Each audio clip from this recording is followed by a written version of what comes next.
Hey guys, tonight we're heading back to a time when people believed fresh air could cure anything. Shoes were optional for many, and death had a particular smell.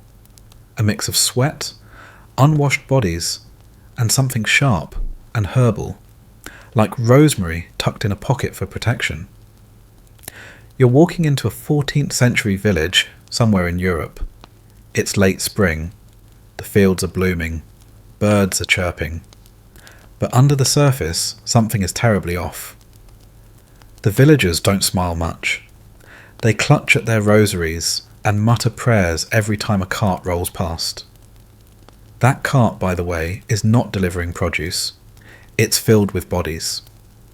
You try not to look, but it's hard to ignore the pale, bloated limbs peeking out from the cloth. You pass a man with a bunch of herbs tied around his neck, rosemary sage, and something that smells like a foot. He calls it a plague posy. You wonder if he knows it's not working. So before you get comfortable, take a moment to like the video and subscribe, but only if you genuinely enjoy what I do here. And let me know where you're watching from, and what time it is. I love seeing sleepy check-ins from around the world. Now dim the lights, maybe turn on a fan for that soft background hum, and let's ease into tonight's journey together. You're staying at a local inn, if it can be called that. It's basically a wooden frame with straw stuffed between the gaps and a roof that leaks in two different musical rhythms depending on where you sit. Inside, a woman boils water and mutters to herself. You think she might be the innkeeper. Or possibly a ghost. Hard to say. She looks through you. The walls are hung with dried herbs, not for decoration but desperation. People here believe scent can shield the soul. Frankly, given the state of the streets outside piles of waste, dead animals and puddles, you'd rather not identify the herbs might be the most medicinal thing around.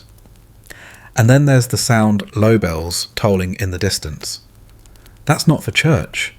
That's for the dead. The plague has arrived. They don't call it the bubonic plague yet.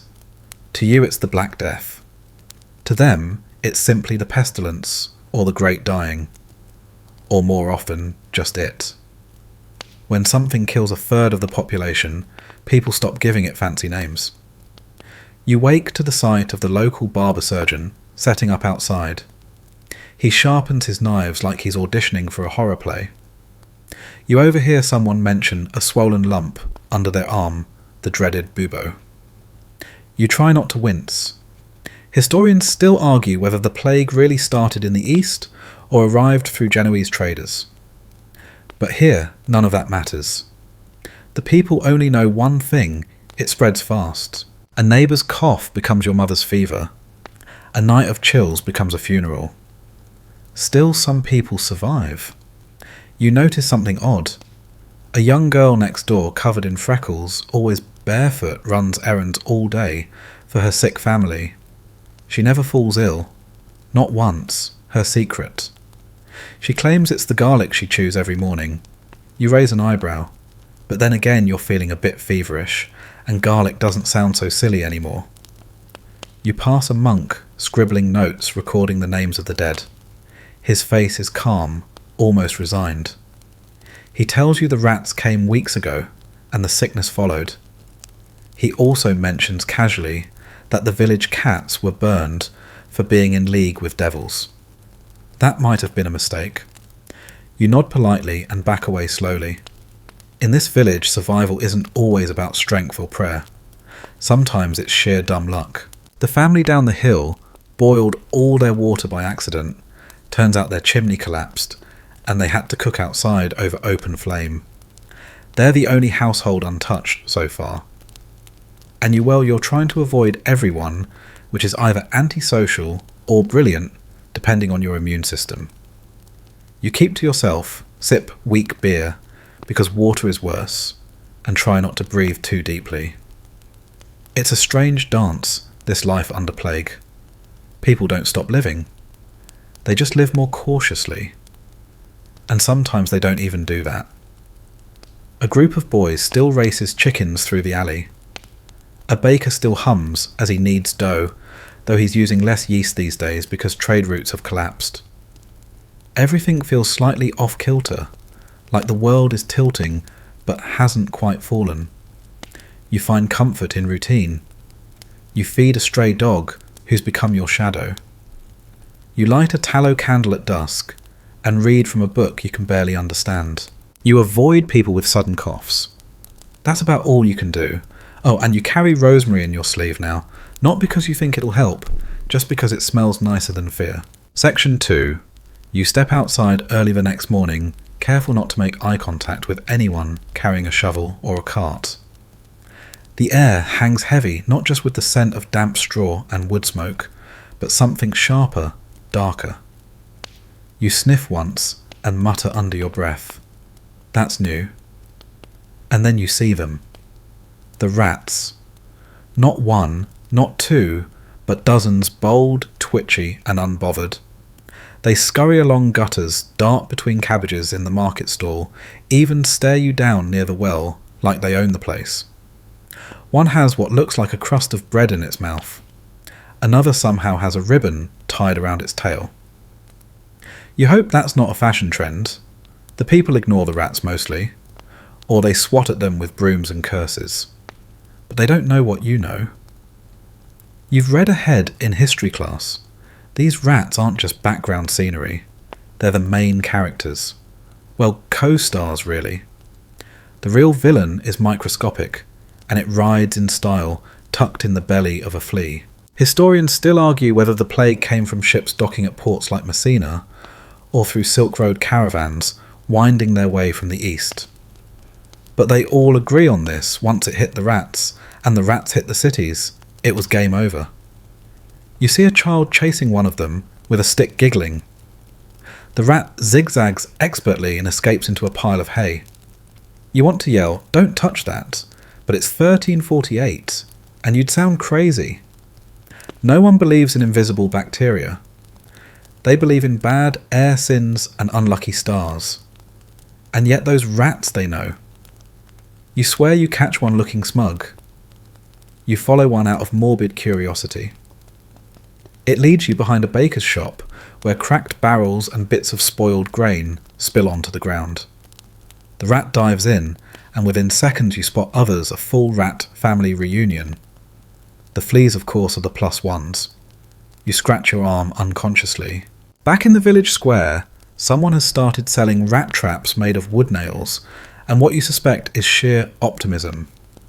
Another person offers something called rat wine, which they claim repels rodents. Judging by the smell, it probably repels everything. Still, the rats multiply. You overhear two men arguing about it. One claims rats are God's punishment, the other thinks they're just unusually bold this year. Neither seems ready to exterminate them en masse. And the cats? Well, they've been reduced by superstition and panic. Remember that monk from earlier? He said cats were burned for witchy vibes. Turns out that move was catastrophic. Without cats, the rat population exploded. You wonder if anyone will ever figure that out. Probably not in time to matter. The streets narrow as you wandered, leading you toward the poorer quarter of the village, where straw roofs sag and pigs sometimes wander indoors. And yet oddly it smells better here. Fewer people, fewer bodies, and interestingly, fewer rats. You pause. Why is that? One old woman spots you eyeing the alley and cackles. Don't like the fancy end. Rats stay where the flour is. She's not wrong. The wealthier part of town hoards grain and soft cheeses, and the rats follow the buffet. So maybe survival, at least in this small way, is about being less appetizing. Not just to the plague, but to its carriers. The poorest part of town, too broke to be delicious, might just live a little longer.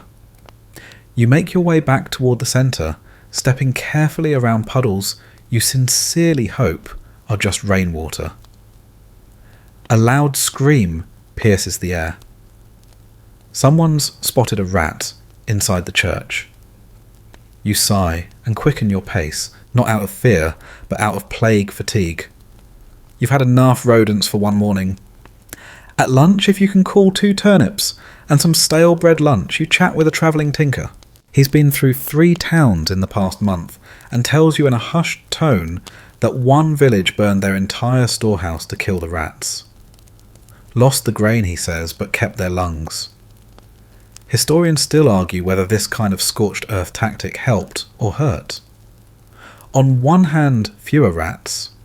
On the other, starvation. It's a lose-lose, really. You notice the tinker wears iron around his ankles, tiny bracelets he swears confuse the fleas.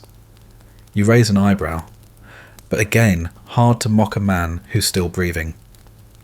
The day wins on the sun, dipping low behind the chapel roof, casting long shadows over the square. Rats still dart here and there, but people barely notice now. It's just part of the background noise, a twitch, a rustle, a flicker of tail, normal, horrifyingly normal. And yet among the chaos, life goes on. Children play in dirt alleys, merchants haggle over rotten pears, and someone is learning to play the lute quite badly from an upstairs window. A lullaby for survivors. You sit by a well and ponder the odds. You still healthy, others less so. The rats undefeated, the fleas invisible. It's a quiet war fought in alleys and pantries and straw beds. Most people don't even know they're on a battlefield. But now you do. Section 3. That night you can't sleep. Not because the straw mattress is lumpy, though it absolutely is, or because the inn's window shutters creak like haunted teeth. No, it's the coughing. Someone nearby is hacking their lungs out with the rhythmic persistence of a badly tuned drum. You count the beats. 5 coughs. Pause. 3 more. A groan. Then silence.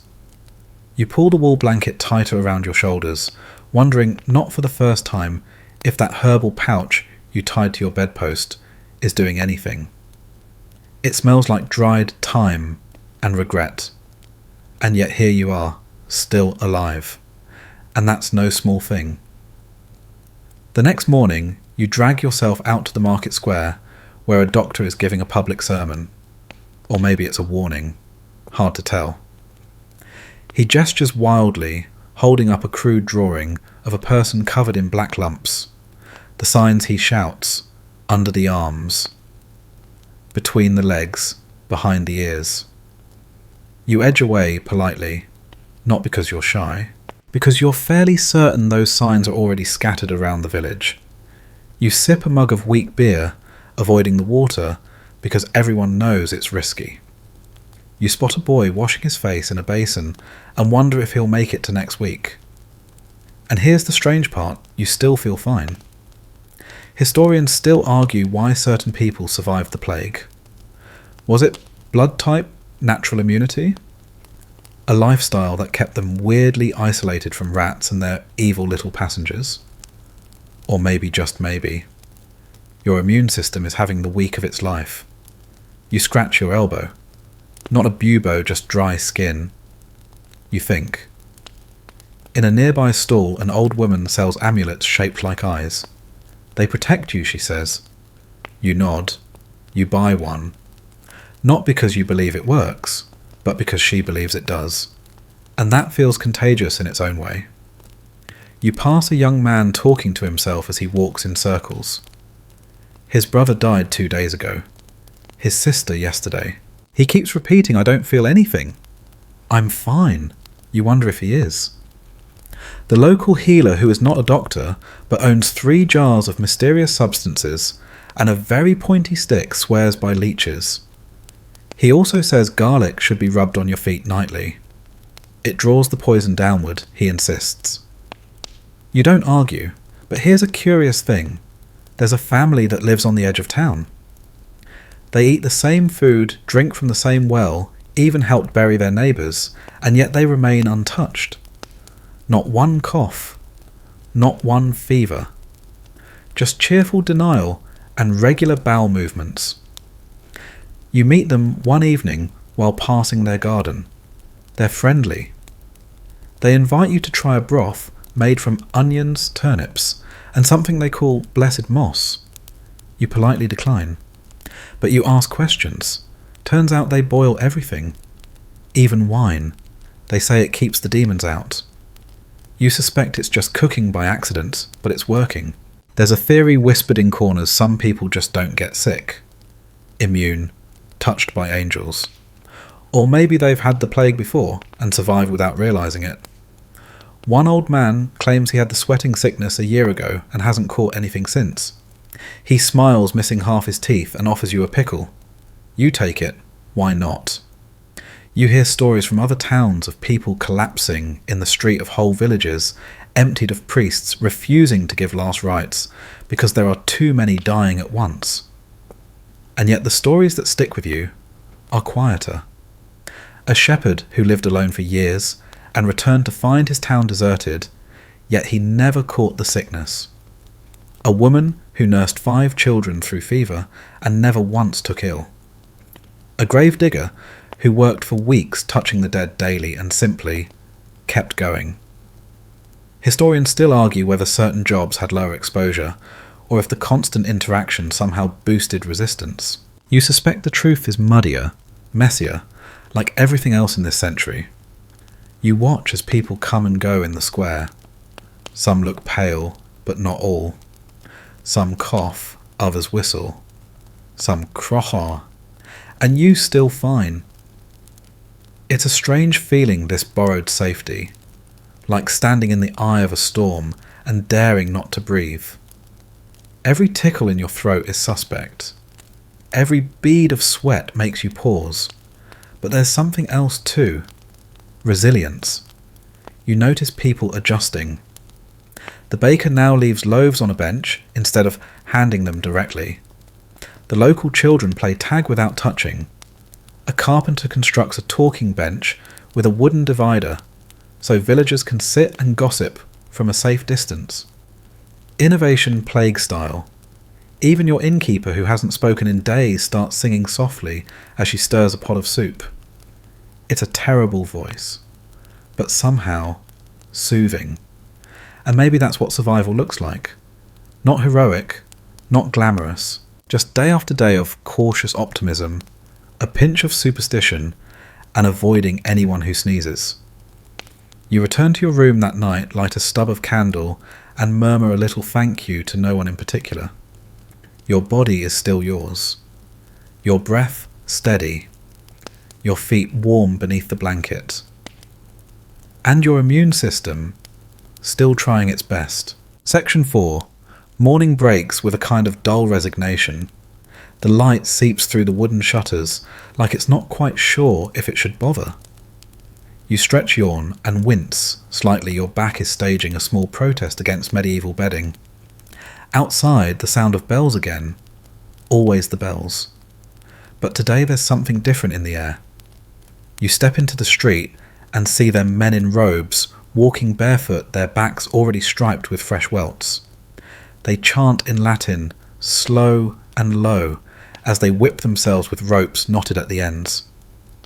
Ah, the flagellants have arrived. You'd heard of them, of course, roaming bands of zealots who believed the plague was punishment from God, and that if they suffered enough, maybe he'd stop being mad. It's a bold strategy, really. Apologise on behalf of humanity with a public display of self-mutilation. You wonder if God is taking notes. They're dressed in white robes with bloodstains beginning to spread like ominous watercolour. Each man wears a red cross stitched to his chest and carries a small book that no one actually seems to read. They stop in front of the church and begin to chant louder. One man falls to his knees and begins sobbing. You stand there awkwardly, clutching your modest cloak and wondering if your outfit is underwhelming by apocalyptic standards.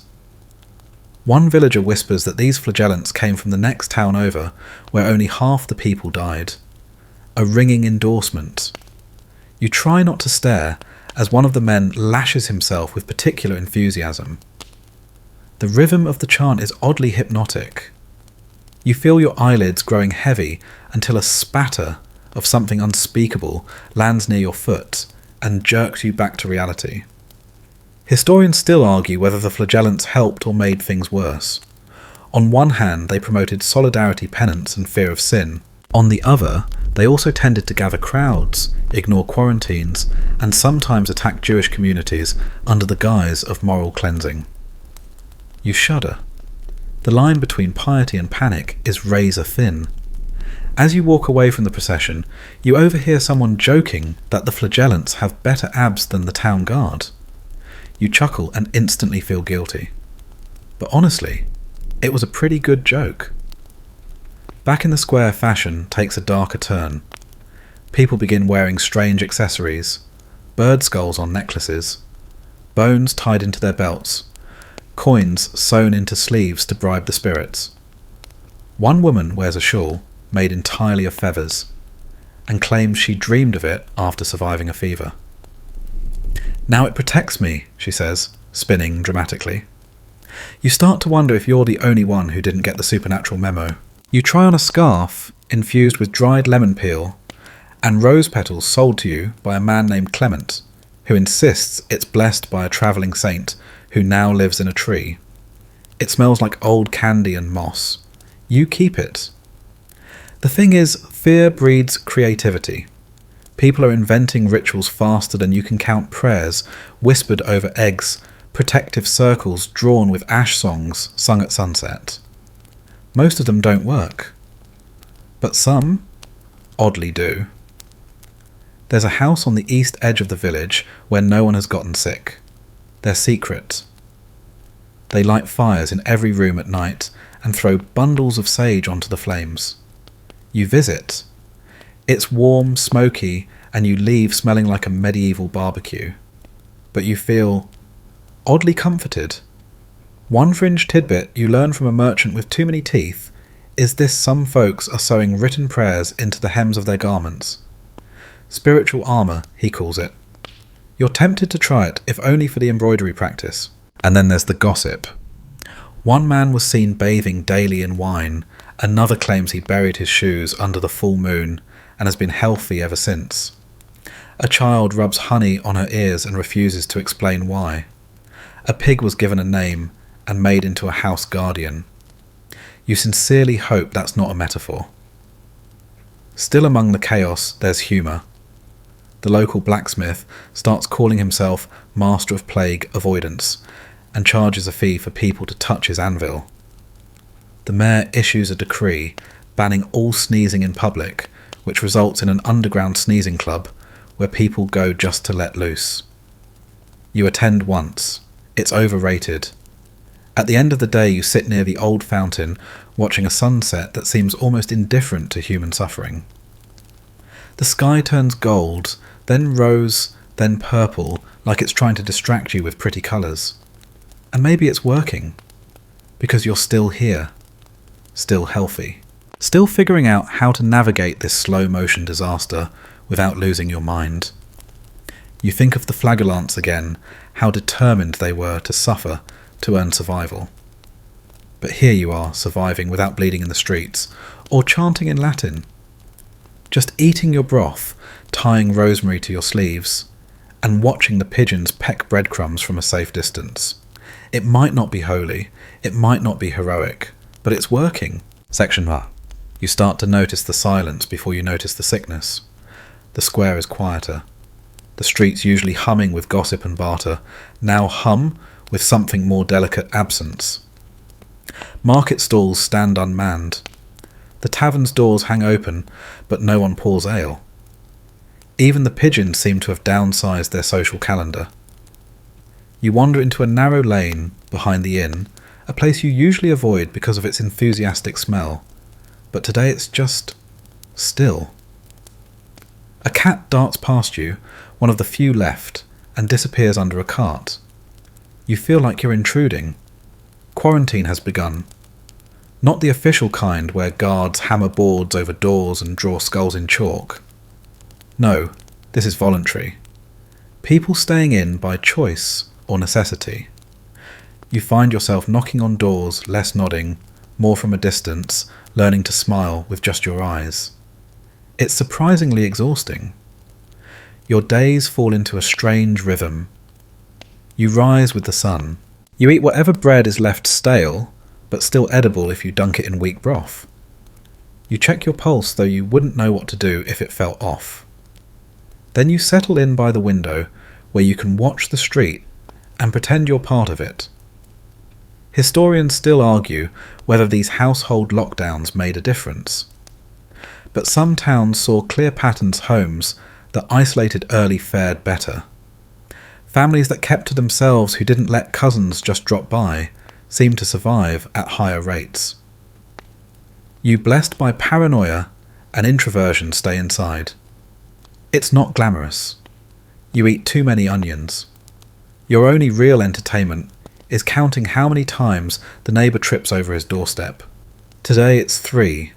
Your innkeeper finally speaking again now serves soup at arm's length, placing the bowl on the floor and retreating like she's feeding a very suspicious cat. You respect the method. The soup is always hot, and somehow that's enough. The days blend together. You keep a tally on the wall, scratching a line each morning. You're not sure if it's to mark your survival or to prove that time is still moving. Occasionally you hear rumours. Someone 2 streets over is doing well. They sealed up their windows, only open the door for deliveries, and spend most of their time boiling vinegar. You're not sure how that helps, but the smell alone might be keeping neighbours away, which is its own kind of protection. Another house, unfortunately, ignored the signs. They let in a cousin from the next town over. Within a week, all 8 residents were gone. You hear the story whispered between bites of soup. No one says the name. No one needs to. You pass the time by organising things: your bundle of herbs, your few pieces of clothing, even your socks. You only own 3, but they deserve respect. You rearrange your sleeping area. You attempt to write poetry. It's mostly about soup. One day your neighbour slips a note under your door. It reads, "Are you still alive? I'm making onion wine." You chuckle. You scroll back, "Yes." I regret reading that second sentence. It's the first time in days you've laughed. And then, just when the monotony starts to feel like safety, you hear the knock. Not a friendly knock. Not the tap-tap of gossip. A heavy official thud. You peek out the shutter and see a man with gloves and a scarf wrapped tightly around his face. He nails a sign to the door across the street, a rough red X. That house is under enforced quarantine now. You knew it might happen, but seeing the hammer hit wood, the silence of neighbours not watching, makes it real. You retreat from the window. That night, you dream of bread that's not hard as stone and wine that doesn't taste like regret. You dream of markets full of people and cats everywhere, and no one whispering about lumps or fevers or the colour of someone's fingertips. You wake with a start, unsure if the silence means safety or sorrow. Still you keep to your routine. Eat, watch, write, breathe. You find comfort in the small things: your herbs still smell strong, your socks still match, and you haven't coughed once. You light a candle at dusk. You hum a tune from childhood. You press your ear to the wall and hear your neighbour doing the same. Quarantine isn't loneliness when it's shared. It's survival. Section 6. The next morning greets you with an unexpected scent, not death, not smoke, but lavender. You sniff the air suspiciously. For once it doesn't sting the nostrils. It's almost nice. You crack open your door, and there she is. Marta, the village herbalist, wandering down the road with an armful of bundled plants, a small dog at her heels, and the smug expression of someone who's been accidentally right all along. Marta has long been the village oddity. Before the plague, she was mostly ignored. Children whispered that she talked to bees. Adults tolerated her because she made a balm that cured blisters and occasionally dyed fabric the right shade of blue. But now Marta is in demand. She doesn't deal in miracles, no bloodletting, no incantations, just plants. Dried, soaked, burned, steeped. She wraps sage in linen, hangs rosemary over doorways, and insists on stuffing lavender into your sleeves. Keeps your humours in balance, she says. And the fleas hate it. You accept the gift mostly because it smells better than your current self. Historians still argue whether these herbal methods had genuine medicinal properties, or if they simply masked the rot of infected streets. But in times like this, belief and practice are hard to separate. If it gives comfort, it works. Marta invites you.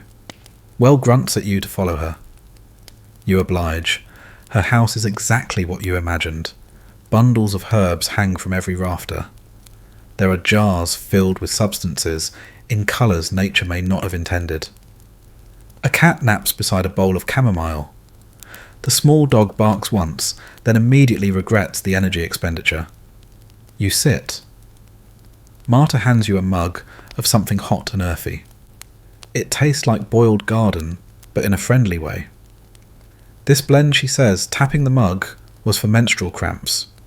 Now it's for plague. We adapt. She rummages through a drawer and pulls out a list of symptoms. I make a new chart every week. The plague changes, she mutters. The signs shift.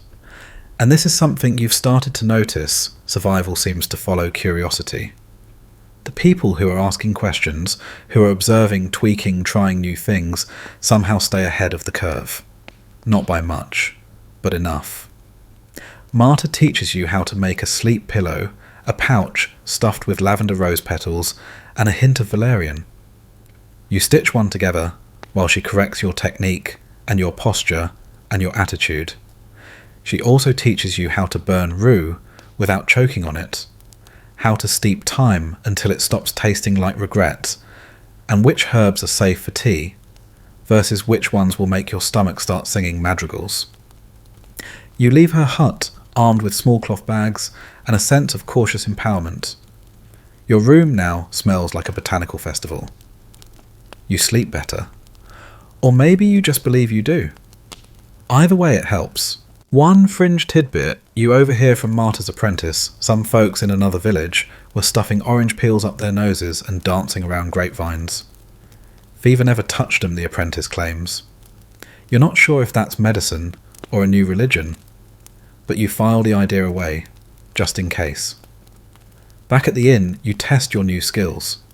You boil sage and mint dab a bit of rosemary oil on your wrists and place the sleep pillow beneath your head.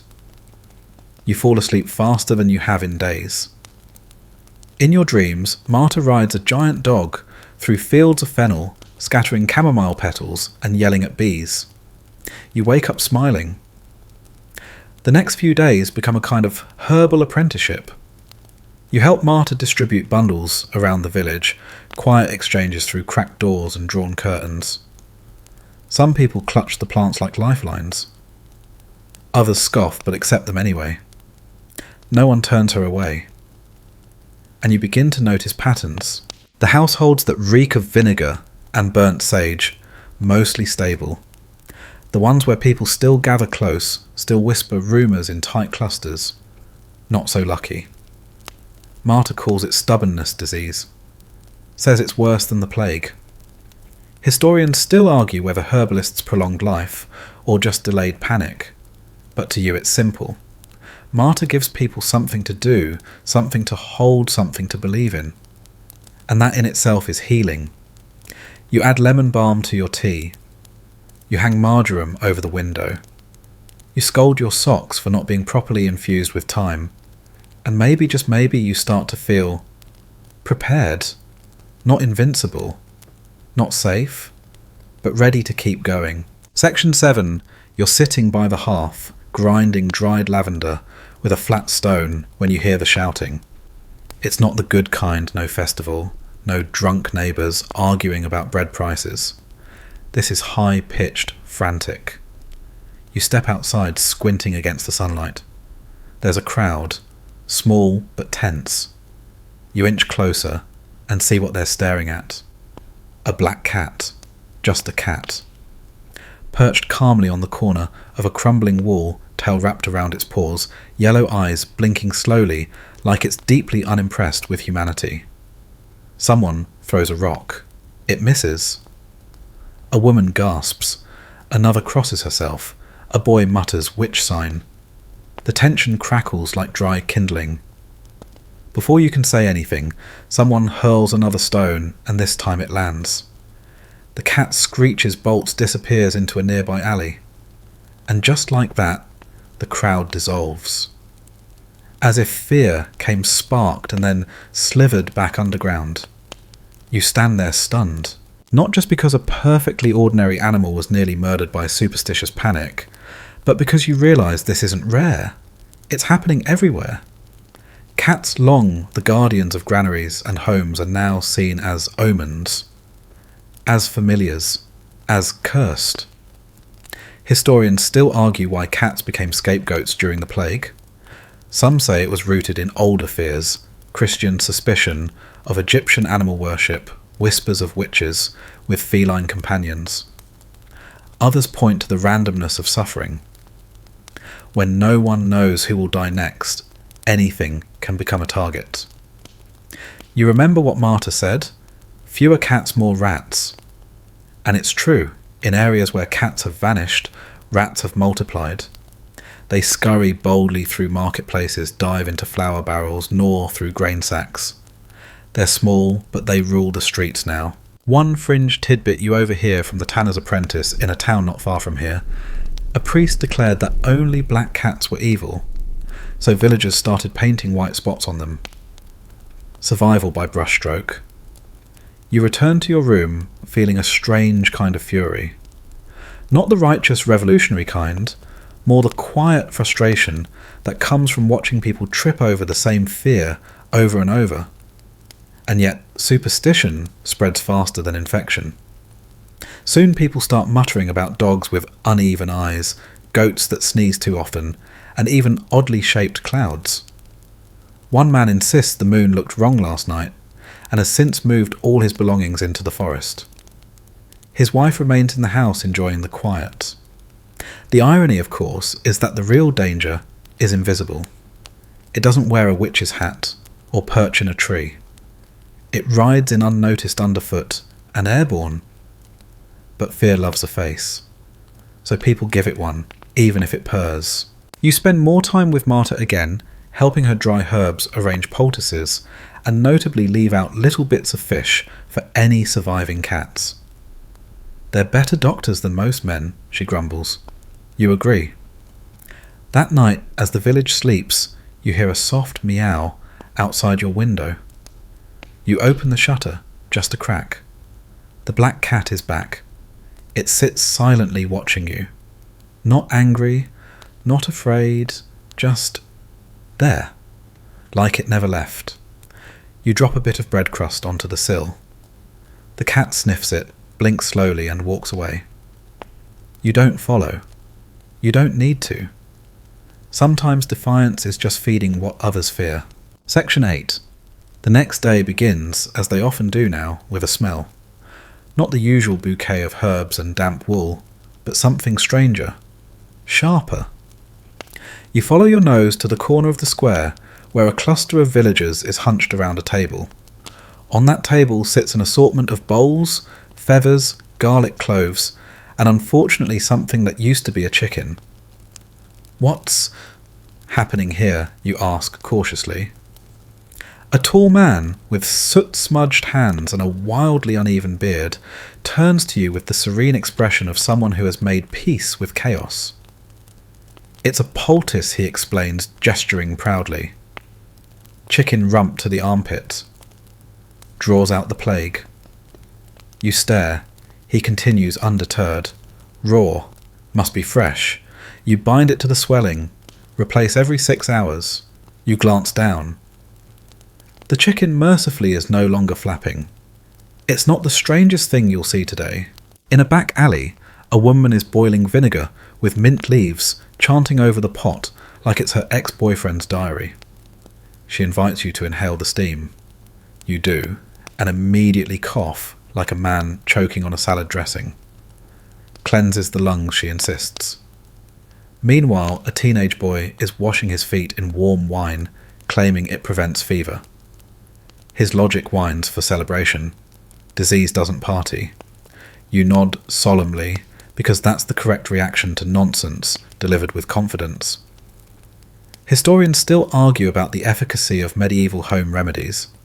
Some were rooted in ancient theory like balancing humours with hot or cold treatments.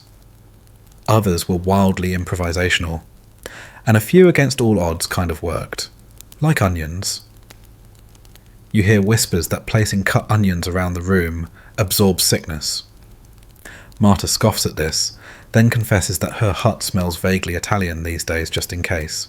Fringe tip of the day, in one nearby village, people stuffed their ears with dried rose petals.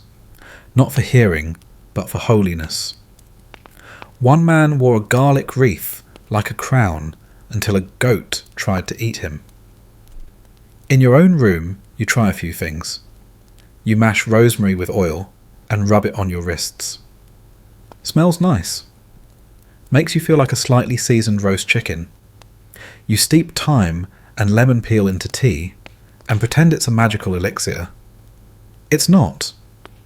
But it's warm and it doesn't make you hallucinate, which already makes it superior to most other cures. Then you come across the wine bath. Apparently some nobles have begun bathing in red wine to purify the blood. The logic is questionable, the waste appalling, and the smell, well, you imagine it's like swimming in a very determined vineyard. You don't have the luxury for full-body wine immersion, but you do have a leftover cup of sour ale. You dip your feet in. It's not divine, but they feel clean. Later you visit Marta to exchange notes. She's made a chart titled Things That Might Not Kill Us. It includes burnt sage, garlic soup, lavender oil, not touching anyone ever, avoiding chickens with jobs. She's scratched out snail slime poultice. You don't ask why. As you help her grind mint leaves, she sighs. Sometimes I think all of this is theatre. But people believe in the play, and that's its own kind of medicine. You nod. Because she's right. Fear is hard to cure, but belief that can hold people together. That night, you mix up your own brew, a little key sage, a little honey, a whole lot of hot water. You sip slowly while sitting near the window. Outside, someone is humming a lullaby. Inside, your room smells like a forest, and a kitchen got into an argument. The world is broken, but for a moment, it feels manageable. And you haven't coughed once. Section 9. You spend the next few days in what can only be described as strategic antisocial bliss. The town is quieter now, not silent, just cautious. People speak through shutters. Bread is traded with long poles.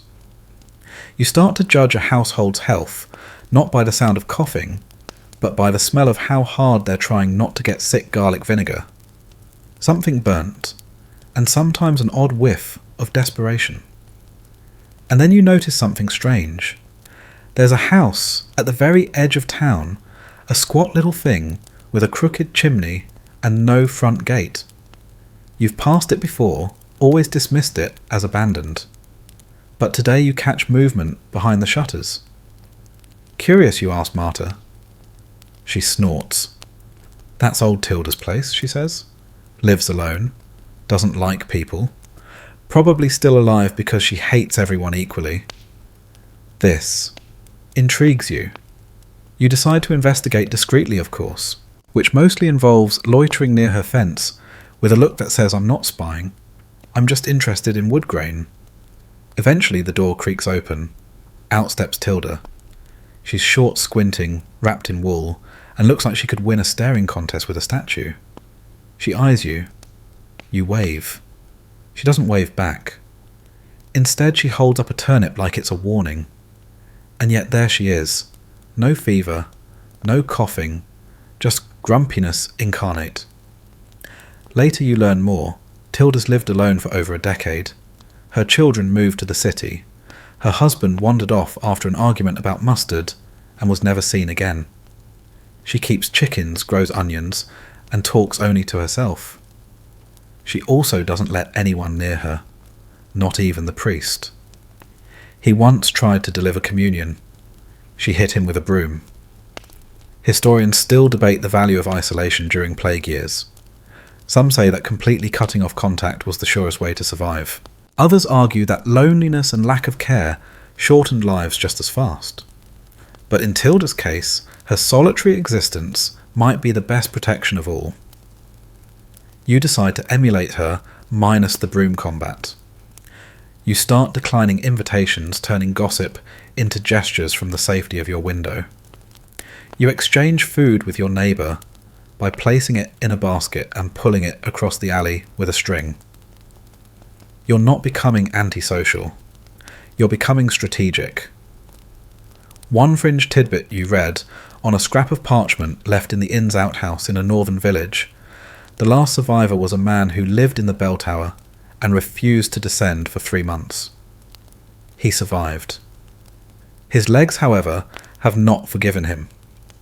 You make your own adjustments. You build a conversation barrier by placing a stool between you and any visitor.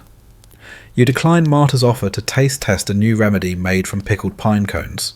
You light candles not for ambience, but to remind yourself you're still here, and you begin to understand something deeper.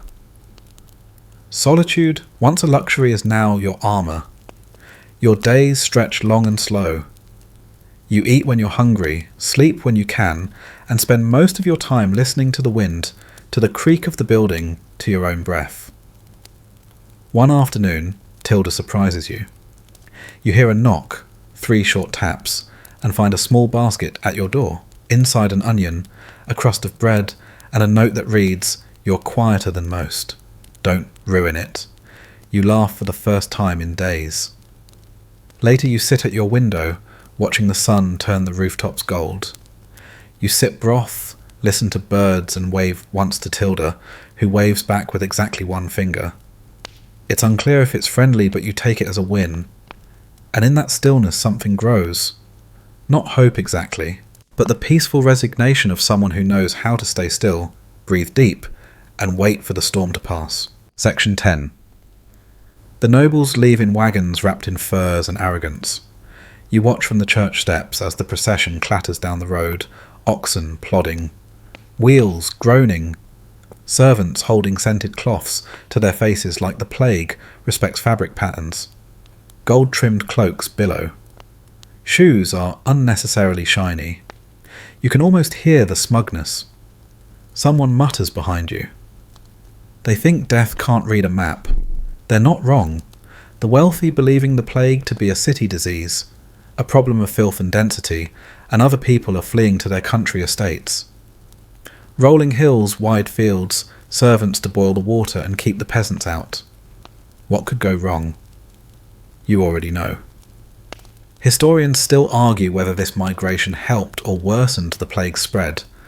On the surface, it looks smart distance equals safety. But wherever the nobles go, their entourages follow. Cooks, valets, guards, cousins and cousins' sickly children. And some of them are already carrying it. The plague doesn't check income before boarding a cart. In town, the absence of the rich is oddly quieting. No one is demanding fresh pears out of season, or paying a priest to prioritise their soul over others. The market feels calmer. And yet there's an undercurrent of abandonment. The baker calls it the great ghosting. You stay. You and the weavers and the potters and the healers, the chimney sweeps, the mule handlers, the people who don't have a summer manor in the hills or a boat waiting by the harbour. It turns out survival isn't always about escape. You talk with Marta about it while bundling dried mint. She nods. The rich left, but the rats stayed. And the rats don't care about velvet. Later you pass by a letter writer. He's scribbling messages for those who can't read or write. Most of the notes are to family in other towns, news warnings, confessions. One man dictates a furious letter to a noble who left without paying a debt. May the countryside bring you as much joy as your unpaid tab brought me, he says. You applaud quietly. One fringe tidbit from the blacksmith's apprentice, a duke in the next province, took 30 servants to his mountain estate. Within 2 weeks, 28 were dead. The Duke survived. Claimed it was due to prayer and good wine. Local rumour says he drank alone and didn't talk to anyone. So technically, yes. You begin to notice that the poorest villagers, those who live outside the walls with little more than a hut and a goat, are holding up better than expected. Their lives were already distant. They've always fetched their own water, made their own bread, spoken only to their animals when necessary. Social distancing wasn't a new rule, it was just Wednesday. You visit one such family on the edge of town. They share their fire with you and their soup, which tastes mostly of potato and pride. Their house is draughty, but peaceful. Their children play with sticks, and don't know what perfume smells like. They seem okay. You ask how they've avoided illness. The mother shrugs. We don't go anywhere. We don't touch anyone. We eat onions. We pray. You look around. Chickens roam freely. A dog naps in the doorway. The wind hums through the cracks in the walls, and a kettle sings faintly over the fire. You wonder if survival is really about money, or if it's about simplicity. Maybe it's easier to protect a small, boring life. That night, you walk home under a sky full of stars. No carriages pass you. No gold shoes click along the stone. Just silence, soft and steady. You haven't coughed. Your legs are strong. Your breath comes easy. And you're still here. Not because you fled, but because you stayed. Section 11. You're halfway through your morning tea mug, warm in hand, your sleep pillow tucked lazily behind your head, when you hear the clatter of hooves and the muttered complaints of a goat. You peek outside. There's a shepherd blocking the road with a flock of sheep who clearly have no sense of direction and even less interest in pandemic etiquette. The shepherd waves lazily. Don't worry, he calls. They don't talk to anyone. You laugh and then pause. Because come to think of it, he looks healthy, sturdy even. His skin's sun-leathered, his hands calloused, his breath not wheezy in the slightest. And he's the first stranger you've seen in days who isn't covered in either lesions or vinegar. You go outside, keeping a respectful goat length of distance, and strike up a conversation. Turns out he's been up in the hills for months. Just him, his dog, and 57 sheep with highly specific personalities. He didn't even know the plague had reached the village until last week, when someone tried to pay him in dried figs to deliver a message out of town. He declined. Historians still argue about which professions had higher survival rates during the plague, but one thing is clear. People with outdoor low-contact jobs, like shepherds, charcoal burners, and gravediggers, often fared better. The gravedigger part might surprise you, but many worked alone handled bodies with basic but regular routines, and quite frankly, had zero interest in social events. You start paying attention. The chimney sweep in your village, a wiry teenager with a cough that predates the plague, hasn't gotten sicker. The tanner, whose job involves smelling so horrific that people stay away out of instinct, is thriving. Even the gong farmer, you know, the guy who clears out cesspits, looks suspiciously robust. It seems the stinkier, lonelier, or more soot-covered your job, the better your odds. You take note of a particularly fringe tidbit from Marta. In one town, the local lepers already exiled to the edge of society had no plague cases for months. Isolation as occupation. You spend the afternoon helping the shepherd coax a particularly stubborn sheep named Marjorie out of a pickle barrel. In return, he offers you a wheel of cheese and some surprisingly good advice. Don't let folks breathe near your food, he says, or your dog, or your thoughts. You decide to add that to your growing book of plague wisdom. Back in the village, you chat with the tanner. His hands are stained, his apron stiff, but he's in good spirits. People keep away, he says with a grin. Never been so popular by being unpopular. You wonder if that's the key being just unpleasant enough to stay safe. You start making a list. Does your job involve manure? You're probably fine. Do people wrinkle their nose when you enter? Congratulations, you're protected by smell. Do you spend most of your time with animals who can't gossip or sneeze on you? You might live forever.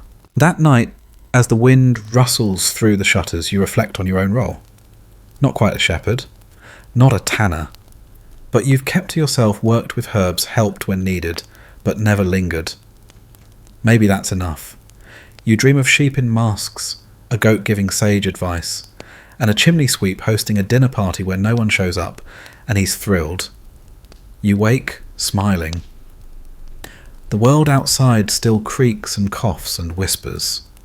But the people with soot-streaked faces, the ones who scrub chamber pots and mend fences and tend goats, they're still here. And so are you. Section 12.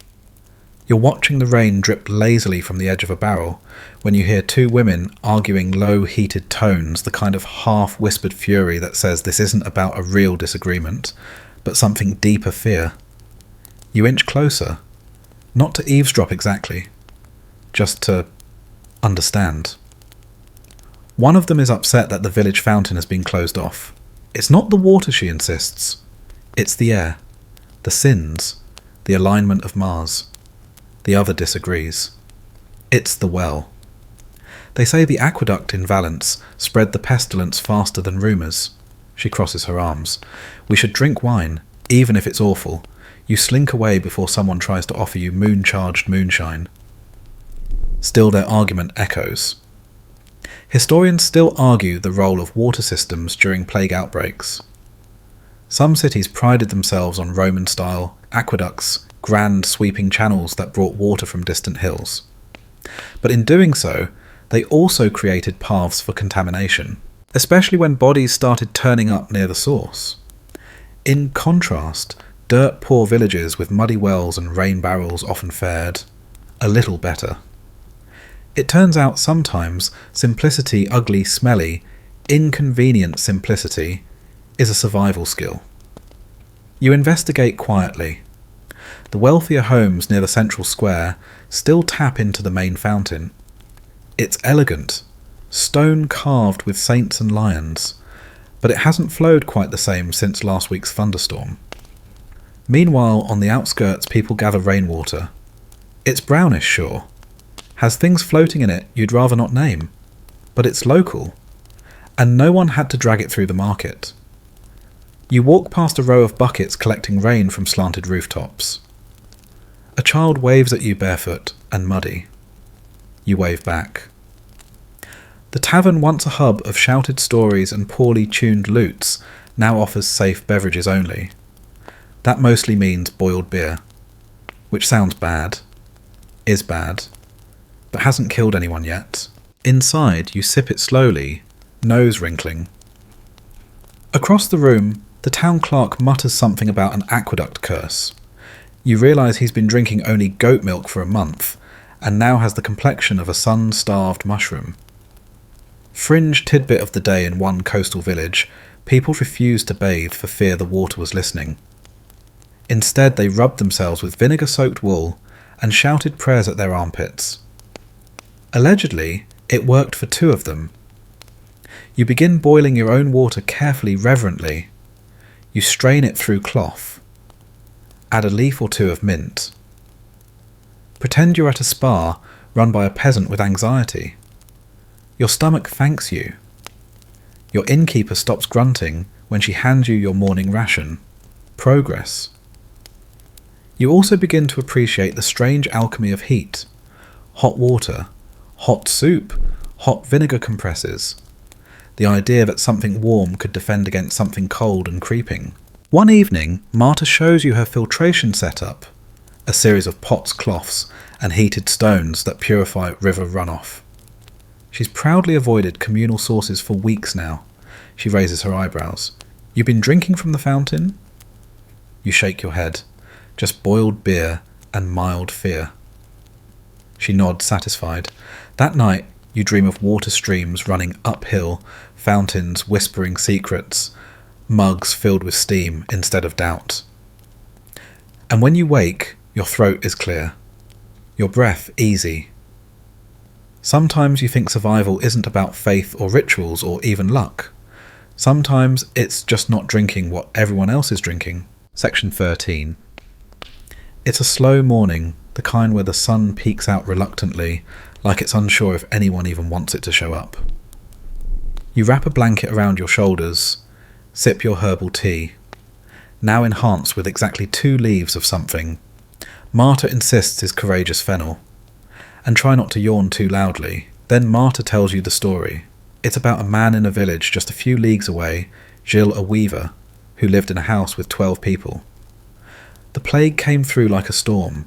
11 fell sick. Gilles didn't.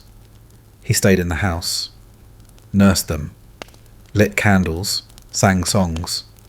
Somehow he remained untouched.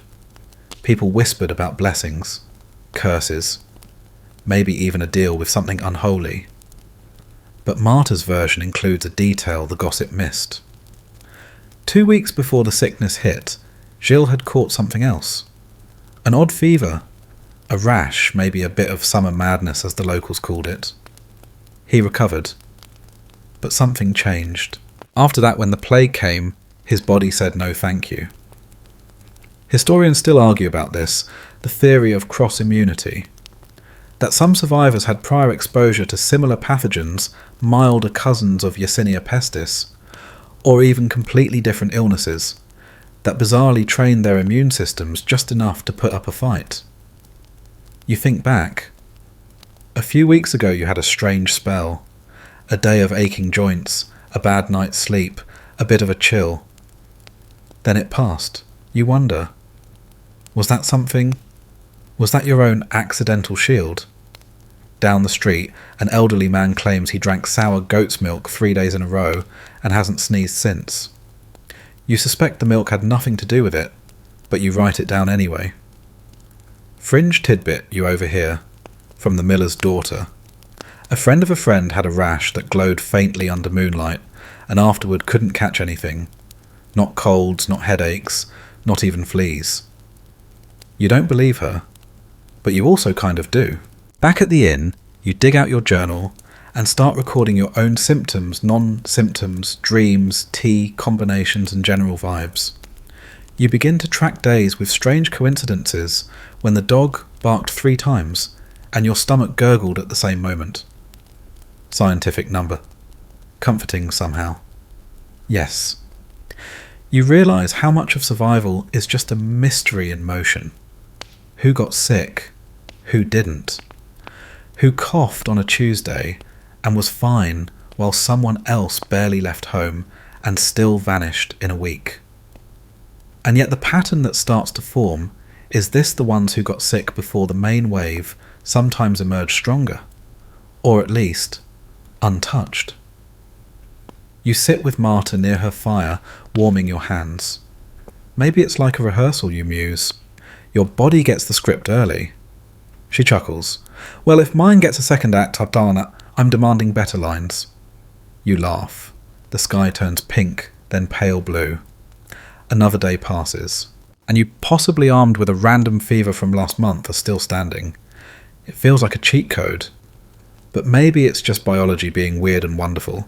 You don't know what that early illness was, but you thank it anyway. Section 14. You first see him near the well. The man in the bird mask.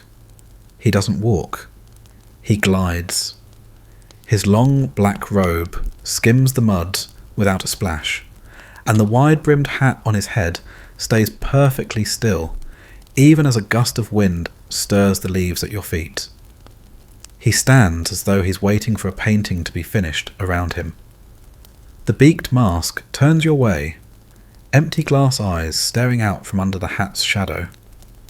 You freeze mid-step, a loaf of bread tucked under your arm, and your mind suddenly blank. You've heard the whispers. Everyone has. The plague doctor.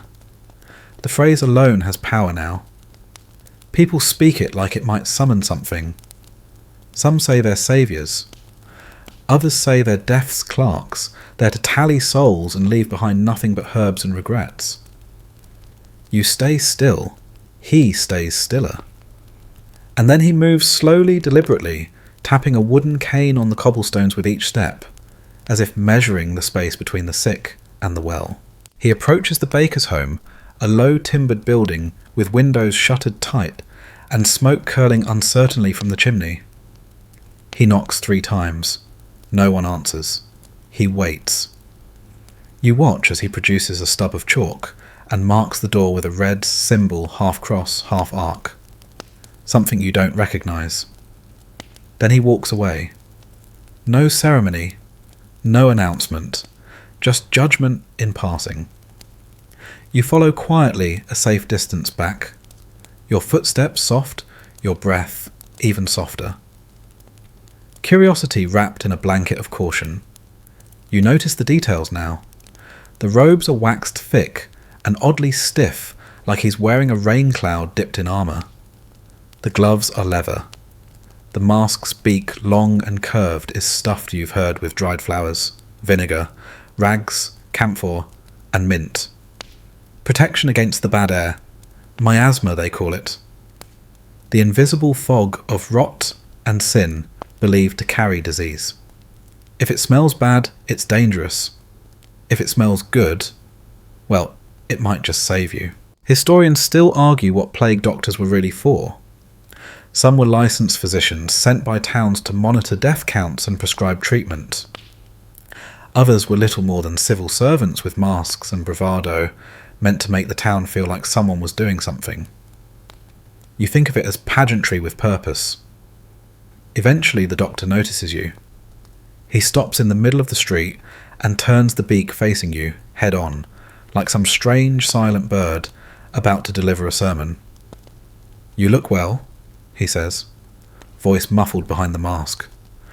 "But clear enough. Trying my best," you reply, forcing a smile. He nods slowly. "Good." He steps closer and reaches into a pouch at his side. You tense, just a little, but all he pulls out is a small cloth bundle tied with green twine. "Hang this near your bed," he says. "Don't eat it. Ever." You nod as if you were planning to, which you weren't. The scent escapes the cloth, a mix of rosemary, lavender, myrrh, and something vaguely peppery. It smells like a monastery in spring. Do you actually treat people you ask gently? He tilts his head. Sometimes. When they want it, he doesn't elaborate. Instead, he gestures to a nearby bench and sits slowly like the robe has opinions about bending. You sit too, leaving a generous gap. "I've seen worse," he says almost dreamily. "One town used leeches on the buboes and said it worked. Another sang hymns backwards while wearing garlic necklaces. That didn't." You chuckle quietly. What's worked best? He taps at his beak thoughtfully. Isolation, clean linens, boiled everything, prayers, luck. He looks out at the street where a dog is chewing on someone's unattended laundry. And not licking frogs. That was popular in Rouen for about 6 days. No survivors. You raise an eyebrow. He sighs. You'd be amazed what people will try when they're terrified.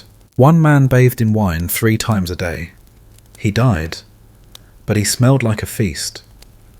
You share a silence, the kind that hums rather than echoes. Around you the village dares to breathe again. A shutter creaks open.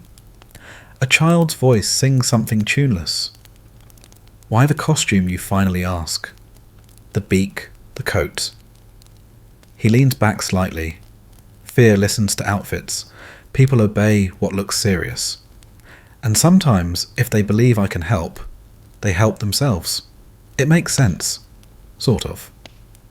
You've spent weeks watching people cling to rituals like drowning men, to driftwood herbs in doorways, onions on windowsills, silent breakfasts, and vinegar foot baths. Belief is medicine now, even if it's placebo wrapped in linen. One fringe tidbit he shares before rising again in a city across the sea, a plague doctor refused to wear the traditional garb. Said it was unbecoming of science. Caught the plague within days. His assistant dressed in full gear, survived, and eventually took his job. Style matters, the doctor says, tapping the beak once. He hands you another pouch, this one smaller, and tied with red thread. For the road, just in case. Then he's gone, coat-swaying cane, ticking its rhythm against the stone. You don't know his name. You're not sure if he even gave real medicine. But something about him lingers.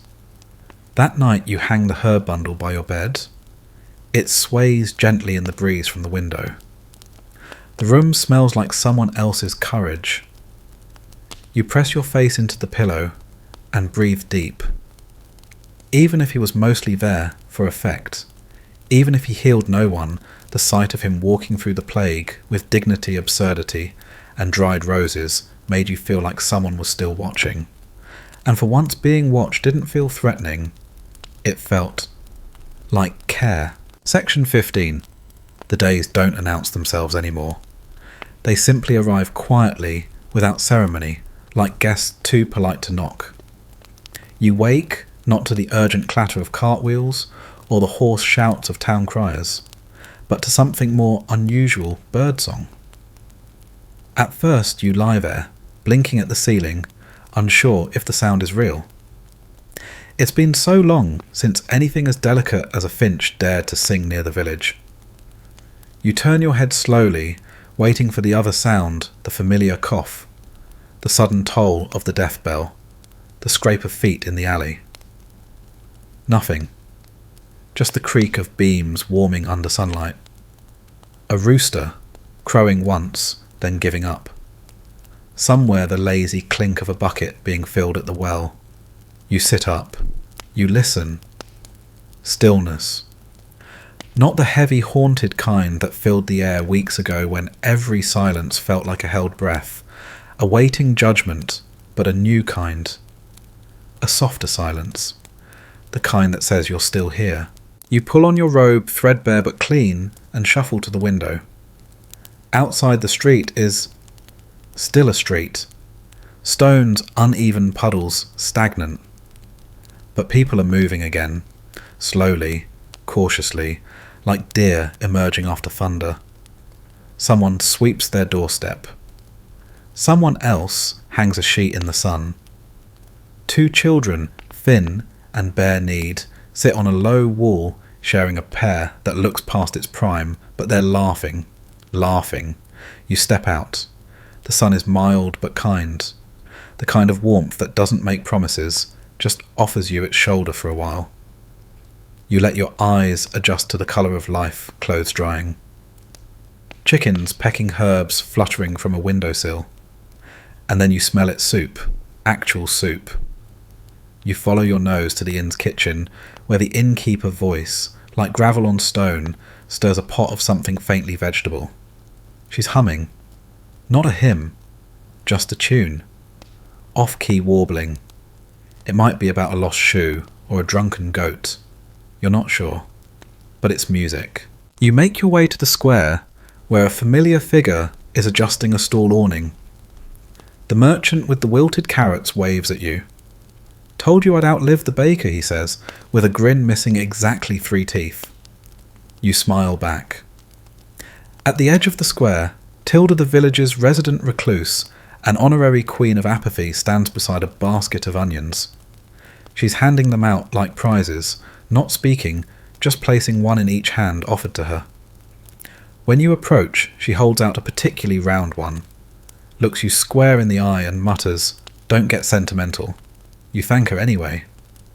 Historians still argue about what exactly brings a plague wave to an end. Herd immunity, genetic luck, subtle changes in the climate, divine mercy. More likely it's all of those and time. Just time. Quiet, stubborn time. You take a long, slow walk to the edge of town.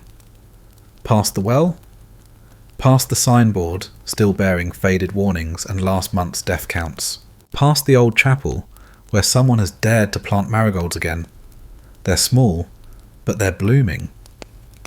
At the far field, the shepherd is back. His sheep are skinnier, but somehow fluffier. Marjorie, the grumpy one, who got stuck in a pickle barrel, gives you a sideways look as you pass. You wave. She does not return the gesture. Back in town, people are starting to speak in full sentences again. Did you hear martyrs making syrup again? The priest's voice came back. He tried to sing, "Poor fool." The pigeons stole my socks. You sit near the fountain. Yes, the one that once stopped running. Its water thick with fear. Now it flows again, lazy and clear. A girl dips a bucket in and laughs when it splashes her shoes. You think of the things you carried, your herb bundles, your sleep pillow, your fears. You think of the rituals you clung to, burning sage, steeping tea, avoiding eye contact, like it transmitted illness. The garlic, the soup, the refusal to touch door handles with your bare hand. And all of it meaningful or meaningless got you to this day. A man walks past in a hat too large for his head and says, "Still alive, huh?" You nod.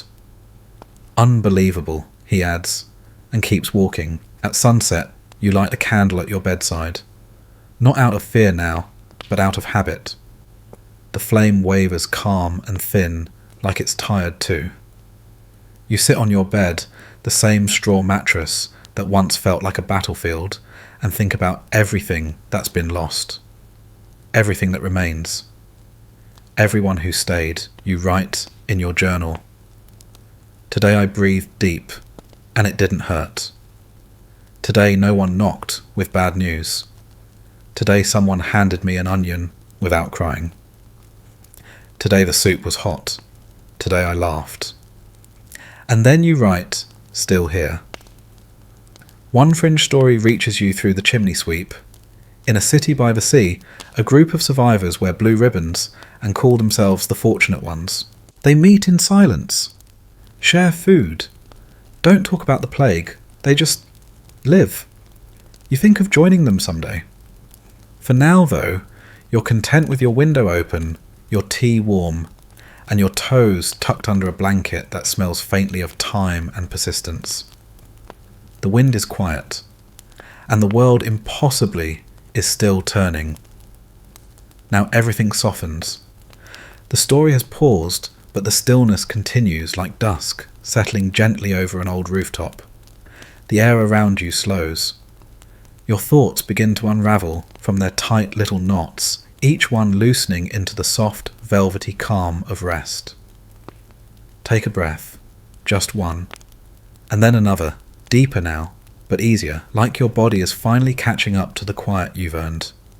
You've walked through winding alleys of history tonight, past shuttered homes and herb-scented doorways. You've watched people survive, not with sword fights or heroic speeches, but with soup with silence, with stubborn little rituals. Lavender under the pillow, garlic in the stew, onion slices beside the bed just in case. You've survived too. So now, let go of remembering. Let go of listening.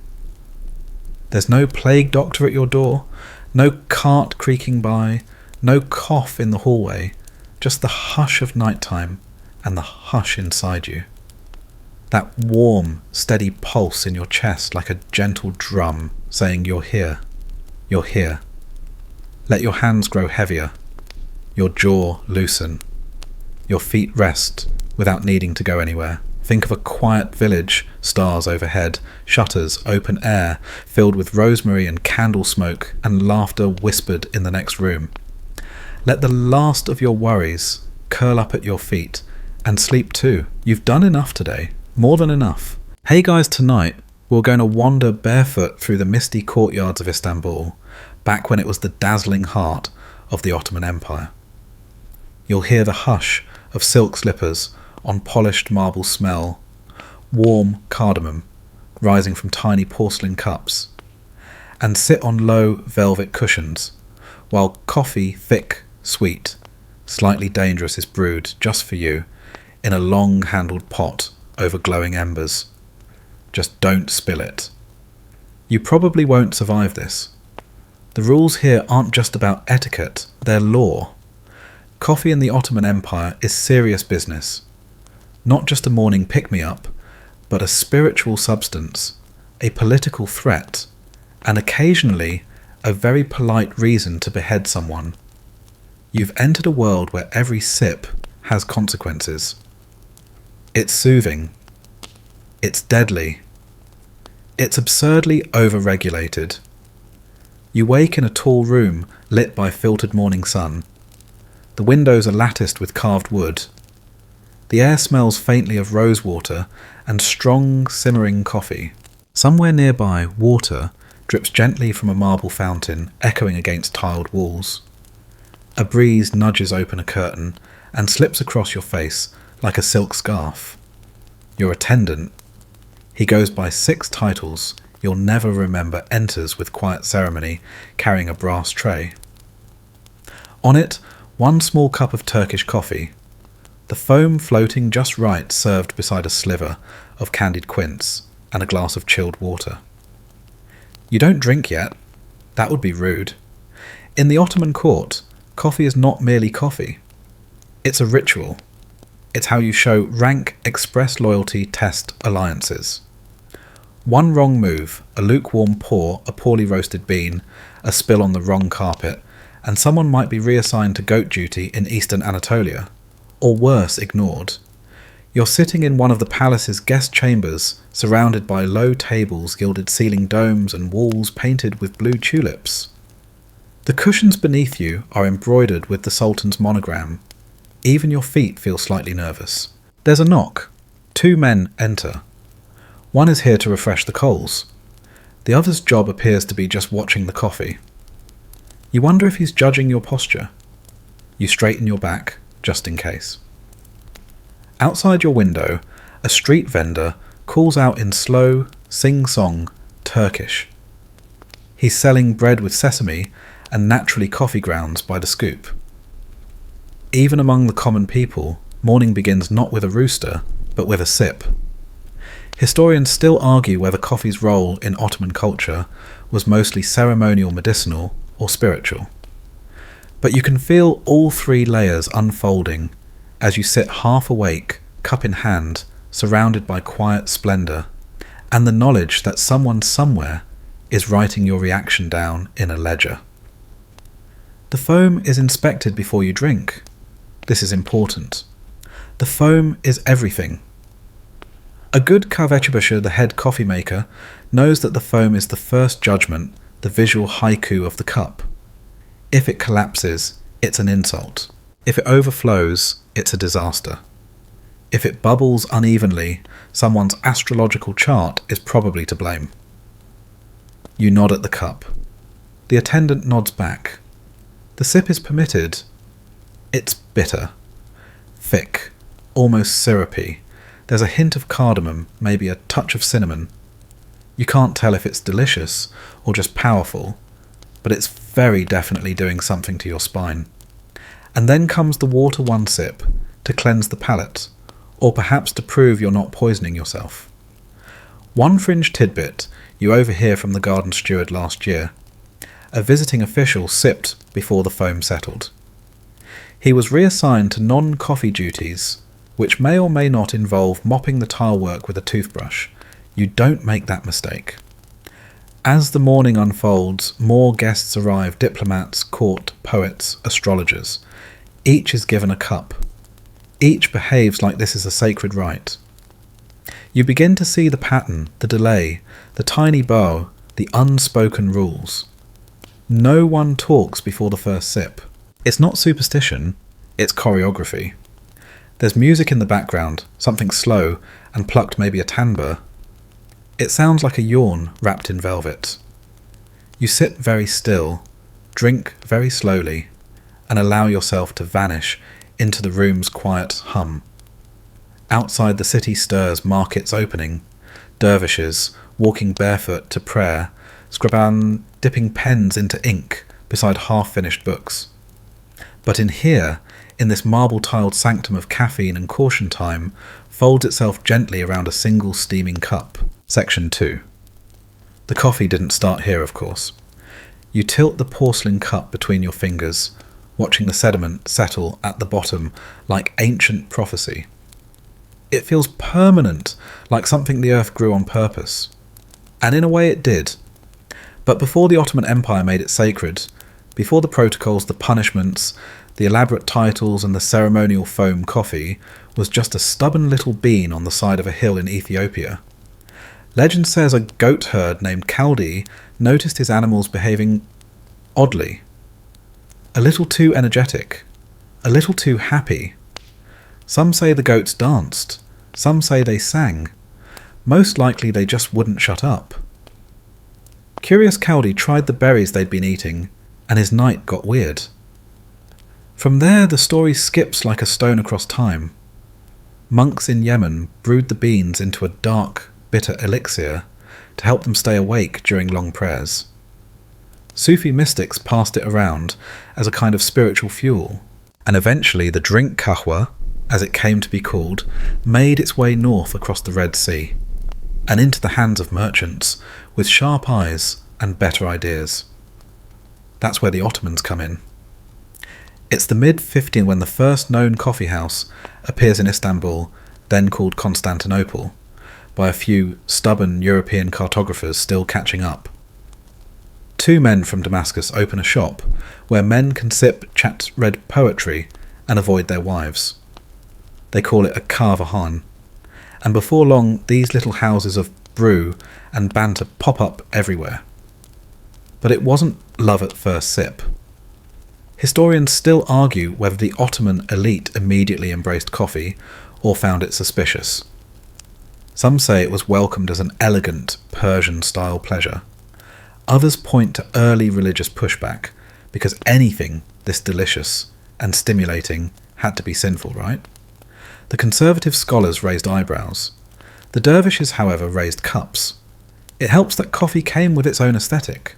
Those brass kesve pots, the miniature cups without handles, the saucers, like moonlight catching gold filigree. Coffee didn't just enter Ottoman society, it did so with flair, like a poet walking into court with an entourage of metaphors. You stroll down an early morning Istanbul alley, the kind that curves for no reason and smells like citrus peel, warm bread, and yesterday's gossip. Coffee vendors hum to themselves already boiling water over glowing coals crushing cardamom with practiced hands. Their shops are more stalled and structure wooden counters shaded with heavy fabric stools scattered like afterthoughts. Someone hands you a cup with a wink and a warning. Drink slow, don't insult the bean, you obey. The coffee is strong, earthy, just shy of gritty, and it tastes like conversation. Fringe detail you overhear from a nearby regular, the Sultan's personal astrologer, once advised against coffee before noon during an eclipse. That day, all royal cups were turned upside down in defiance of the sky. Nothing bad happened. Unless you count the court musician fainting from caffeine withdrawal. Back in the palace, the expansion of coffee continues with regal enthusiasm. Soon every vizier pasha and dignitary expects a cup before serious discussion. It's not just hospitality, it's diplomacy. A badly timed brew can ruin a treaty. A perfect one might save a war. The Ottomans begin planting their own coffee trees, securing trade routes from Yemen to Anatolia. Beans are weighed, taxed, and transported with the same scrutiny usually reserved for gold and silk. A single misplaced shipment sparks arguments. A spoiled batch becomes a minor scandal. And yet somehow the empire remains caffeine positive. Even the religious leaders, some of whom initially decried coffee as intoxicating and unlawful, gradually come around. It's not wine, they admit reluctantly. It just feels like cheating. You sit cross-legged in a shady corner of a crowded kavihin, the hum of voices surrounding you like fabric. A man nearby recites verses from memory. Another ponders a chessboard unmoved for 10 minutes. Someone's playing a flute badly. No one minds. Coffee brought community. Conversation. Calm rebellion. It also brought surveillance. Sultans began to worry that coffee houses were more than just caffeine dens. They were also gathering points where thinkers thought and writers wrote, and men talked about things that were better left unsaid. For an empire built on control, a cup of coffee could become a vessel of treason. still the drink stayed. Because once you've tasted real Turkish coffee, and the way it makes even the dust on your shoes feel more poetic, it's hard to go back to water. You drain your cup to the dregs, tipping it slowly, respectfully. The grounds leave thick patterns inside swirls and splashes like tiny fortunes waiting to be read. You don't need a soothsayer to know what it says. This drink isn't going anywhere. Section 3. The coffee house has become your second home. Not because your room is uncomfortable, though the mattress has a personal vendetta against your spine, but because there's something magnetic about the quiet chaos of a proper Ottoman cafe. It's still early morning when you push aside the curtain and step into the familiar darkness. The air is thick with roasted beans, burnt sugar, and the faint hint of someone's laundry drying too close to the stove. A cat naps under a low stool. A lute player tunes and untunes the same two strings for what must be artistic reasons. No one is in a rush. No one ever is. You order a coffee without speaking. The kvechi nods, already pouring. Your cup arrives hot, dark, and glistening like a secret. The foam is perfect. No pressure. You take your time. This is where Istanbul truly breathes in its coffee houses. They aren't rowdy taverns or grim dens of scandal. They're somewhere between a salon and a daydream. A smoky sanctuary where men gather to play backgammon, recite poetry, argue about olives, and very occasionally start minor revolutions. But careful now, because despite the calm, coffee houses have always danced on the edge of danger. Historians still argue whether the early Ottoman sultans feared coffee houses more than foreign invaders. It sounds dramatic until you realise that within these walls ideas pass more freely than coins. You sip, you mutter, you conspire, and the empire watches. The first bans on coffee houses began in the late 1500s. Murad III, whose mood reportedly swung like a chandelier in a storm, declared them suspicious. He didn't outlaw coffee, just the places where it was sipped in groups with words. He wasn't wrong to be nervous. At your table, two men are playing chess with more intensity than strategy. Every time one taps a piece, he launches into political metaphor. "This rook," he says gravely, "is the vizier." His opponent nods solemnly and moves a pawn. And the pawn, he replies, is the tax collector who's about to be fired. They both laugh, like they didn't just critique the government in coded gameplay. Fringe tidbit you catch from a regular. In the corner during one particularly strict reign, coffee houses were shuttered and soldiers patrolled the streets, looking for illicit caffeine dens. But the people adapted, disguising them as tailoring shops, bookbinders, or even grief counselling centres. One place allegedly advertised itself as Ye Olde Mortuary for bored souls. Clever. You lean back against a cushion, patched with silk and cat hair, watching the room fill. One man walks in, wearing 3 layers of robes and no shoes. He's greeted like royalty. Another carries a lute and no eyebrows, no one asks why. Someone orders tea by accident and is immediately forgiven after an awkward silence and a communal exhale. This is the culture now. Not just consumption, but performance. Every sip is slow. Every refill is offered like a favour from a minor deity. When someone spills a drop, they whisper apologies to the table, to the cup, and possibly to the ghost of a former kvechi. And yet the stakes are real. Sultans continued their on-again, off-again flirtation with banning the very spaces you now sit in. Murad IV, legendary for his temper and his habit of personally patrolling the streets in disguise, famously banned coffee altogether for a time. He thought it made people overthink. He may not have been wrong. You take another sip and try not to look guilty. The bans never lasted long. The people wanted coffee, needed it. Not just for the taste, but for the place it created. A coffee house is where a poet could try out a new verse, where a scholar could whisper forbidden interpretations, where a man with an idea could find another man with ink. You watch a young man roll out a small scroll and begin writing slowly, methodically, with fingers stained and serious. No one interrupts. The cafe hums around him like a lullaby. And you feel it. This is where empires bend. Not on the battlefield, but between sips on a cushion by a low fire in a room where someone always knows your order and no one asks your politics out loud. Even now, as the empire debates bans and scribes record decrees about unruly gatherings, the coffee house survives. Because it's not a rebellion, it's a habit. And habits are harder to uproot than kings. You drain your cup and wait. The grounds cling to the bottom in strange shapes, curves, dots. Maybe a ship, maybe a sword. Someone nearby offers to read them for you. You decline, too sleepy to know your future right now. You ask for another cup. And the coffee house, like always, obliges. Section 4. You'd think a drink as tiny as an Ottoman coffee wouldn't come with drama. But you, my friend, would be so very, very wrong. Because this cup, this tiny, elegant, velvet bitter miracle of a cup, isn't just a beverage. It's a weapon.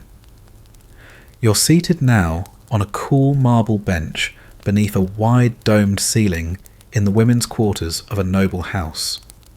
The room smells of rosewater cinnamon and secrets. A tray rests in front of you, bearing the tools of the trade.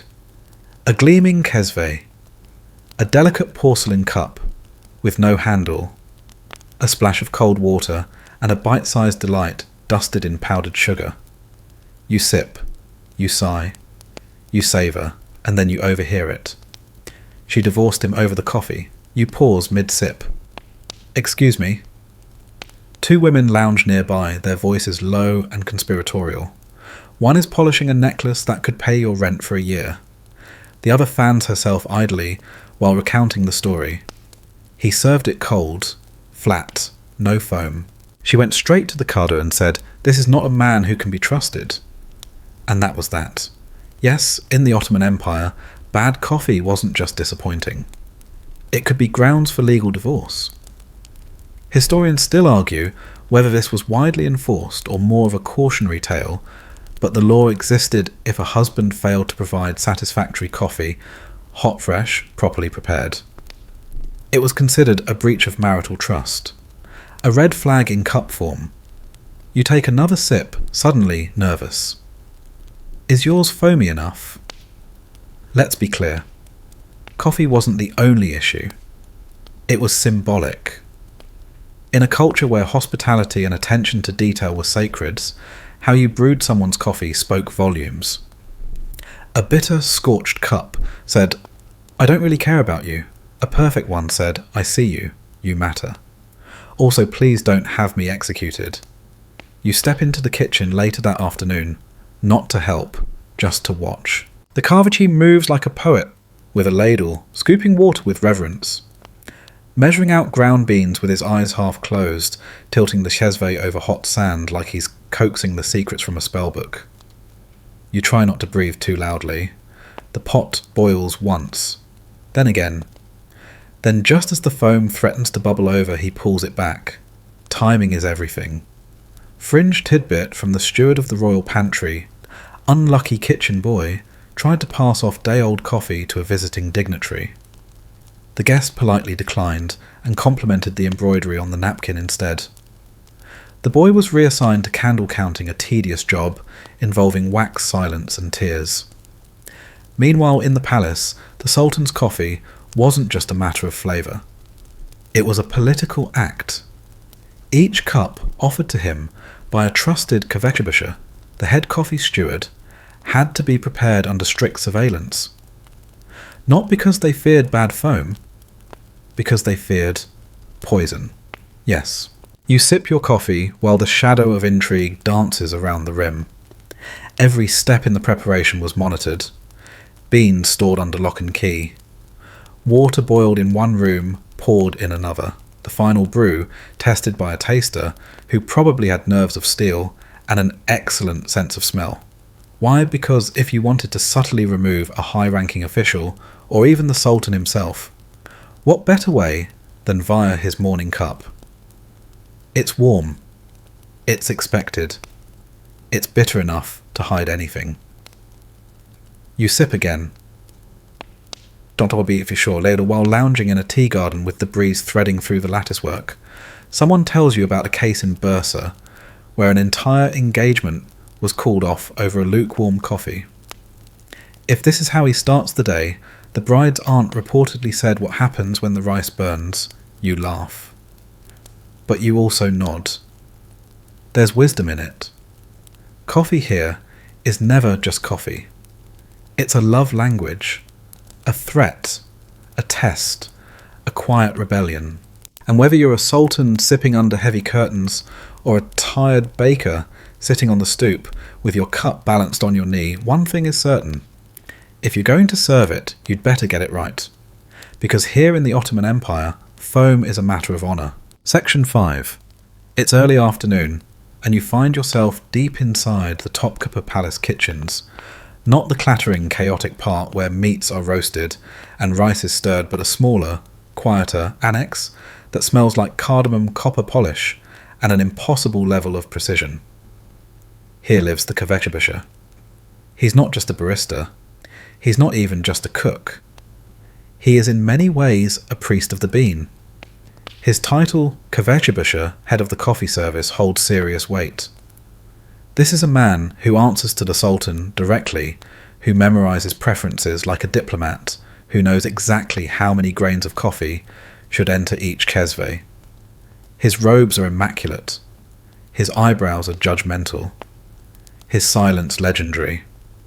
You step carefully across the stone floor, trying not to disturb a line of junior coffee attendants. They're lined up like nervous teaspoons, each holding a different item: beans, spices, water from a specific spring sugar cubes carved into neat little diamonds. The kvetchebusha raises a hand. Everyone stills. You get the sense that if he asked for silence in the marketplace, the pigeons would obey. Historians still argue how much real political influence the kvetchebusha wielded. Some say he was simply ceremonial, a pretty title with no power. Others suggest he was a key player in court intrigue, a man who overheard everything, remembered everyone's mood, and could delay a decision simply by delaying a cup. You watch him work. He lifts a tiny copper pot with the reverence of a man handling a newborn kitten.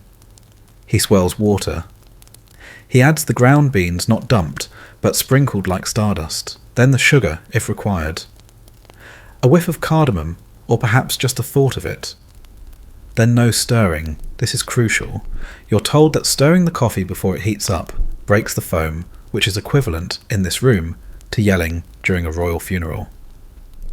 The kvetchebusha places the pot gently onto a bed of hot sand. Not a stove. Sand. Heated from beneath, shimmering, slightly like it's preparing to whisper the future. The coffee bubbles. He lifts it, waits, lets it settle, lowers it again. He does this 3 times in slow, trance-like succession. And then he pours directly into a cup, so small it looks like it belongs to a royal mouse. He doesn't serve it himself, of course. That would be improper. One of the junior attendants steps forward with the tray arms trembling just slightly.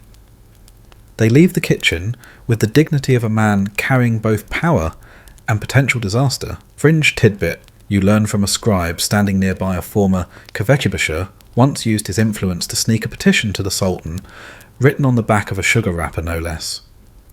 The Sultan allegedly read it, chuckled, and granted the request. Ever since, sugar packets have become closely guarded. You take a seat by the window as a test cup is brought to you, not from the main batch of course, but a practice pour. The coffee is sublime, dense, fragrant, layered. There's a hint of citrus, possibly rose.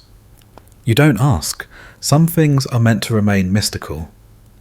In this room, the kvetchebusha is more than a master of flavour. He's a symbol of the empire's obsession with control. The ceremony, the hierarchy, the idea that something as small as a drink could reflect the structure of an entire civilization. Coffee here is a mirror. A good cup means harmony, a bad one, a warning. Later you're shown the storage vaults. Yes, vaults for the coffee supplies. Beans from Yemen and Abyssinia stored in clay jars and linen sacks. Water from specific cisterns. Spices sorted like jewels.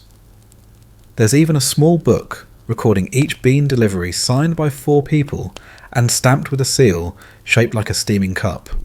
You smile. Somewhere outside these walls, a poet is brewing coffee over a coal stove in a one-room flat. A shepherd is sipping from a cracked bowl while watching the goats nap in the sun. A merchant stirs a pot with one hand and argues with a tax collector using the other. But in here, coffee is immortal. The Kvetchebusha doesn't speak as you leave. He doesn't need to. His work has already said everything. Section 6. You're kneeling now. Not because you've sinned, at least not recently, but because that's just what the occasion demands. The cushion under your knees is embroidered with gold thread.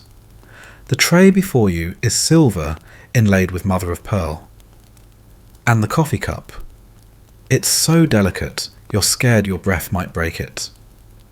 Welcome to the Imperial Coffee presentation. You're not just in a palace room anymore, you're in the room. The one with ceilings too high for whispers and walls that echo history. Somewhere behind a curtain, the Sultan waits robed, unreadable, and expecting his coffee like it's an official communique from the divine. This is not your casual, here's your latte, your majesty. This is theatre. This is ballet. This is protocol so detailed it makes filing taxes look spontaneous. You have no speaking part. You are tonight an observer of coffee choreography. 2 Hadami Palace attendants glide across the floor, silent as ghosts. One carries the cup. The other carries the saucer. They do not speak. They do not wobble. If the foam quivers, someone gets reassigned to the bathhouse. If the cup clinks, well, let's just say the penalty ranges from mild disappointment to you now work with the camels. The tray is presented, not handed. That's important. The coffee is placed on a tiny raised pedestal. No direct handoff, because touching the Sultan's fingers is not just impolite, it's unimaginable. You watch as he takes the cup slowly, gracefully, as if nothing else matters in the world except the heat of this porcelain, the balance of sugar, the symmetry of foam. He sips. The room waits. He nods. And like that, everyone breathes again. Historians still argue how much this ceremony evolved over time. Some believe earlier sultans drank more casually behind screens or in private chambers. Others insist the ritual began almost as soon as coffee entered the palace, shaped by the empire's endless appetite for structure and spectacle. What's certain is, this by the height of Ottoman rule, coffee wasn't just consumed, it was performed. Every part of the ritual had meaning. The coals used to heat the sand were chosen by senior firekeepers. The water was drawn from one of 3 approved cisterns, each blessed by a different imam. The cup was warmed, dried, polished, inspected by candlelight for imperfections, and then arranged precisely at a 35-degree angle to the saucer before serving. Even the silence had rhythm. Fringe tidbit you learn, from an old kitchen guard with suspiciously good posture, one sultan allegedly banned all noise from the coffee wing during his afternoon sip.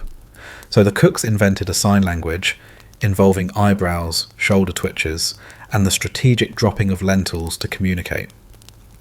You wander into the hallway afterward, where an entire wall mural depicts a coffee ceremony from the reign of Sultan Ahmed I. In the painting, every servant is bowed low, the Sultan serene, the steam from the cup rising like incense. It looks almost religious, because in a way it is. To serve coffee to the Sultan is not just a chore.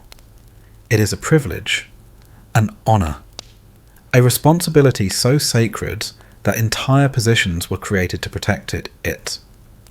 The Kvetchebusha, of course, but also the Chukadar cupbearer, the Abriktebusha water pourer, and the Gozku, literally the watcher, whose job was to stand nearby and do absolutely nothing except watch the coffee and everyone near it. Trust no one, not even the tray. Later you're invited to the side chamber, where junior trainees practice the ritual on ornate wooden dummies. Yes, really. There are full-scale wooden replicas of sultans, stoic, mildly bored expressions carved into their faces, so new servants can practice serving without the danger of real disappointment. One boy spills a drop. The dummy doesn't flinch, but the instructor does. "You've lost your future," she says, with devastating calm. "You take mental notes." Even the non-imperial elite mimic the ceremony in their homes. Hosting a governor? Expect a full tray performance. Having a vizier over for conversation? Better warm that saucer twice, and pray your servant doesn't sneeze. Serving coffee became a shorthand for grace, precision, respect. It was like writing a poem, except you had to hold it without shaking. Back in your room, hours later, you try it yourself. You boil the coffee carefully, swirling the chesve like you've seen done. You warm the cup. You dry it with the clean edge of your robe. You pour without spilling. You even bow slightly as you set it down in front of no one. And then you sip your own cup. It's not perfect, but it's yours. And for a moment, with the steam rising softly against your face, you feel the stillness of ritual, the careful pause before a decision, the echo of footsteps across a marble floor, the sense that sometimes the smallest act offering a cup can be the most profound. Section 7. The cafe is dimly lit, draped in velvet, and just a little too smoky to be respectable. You ease onto a floor cushion near the corner, the kind that looks like it might be stuffed with retired poetry scrolls.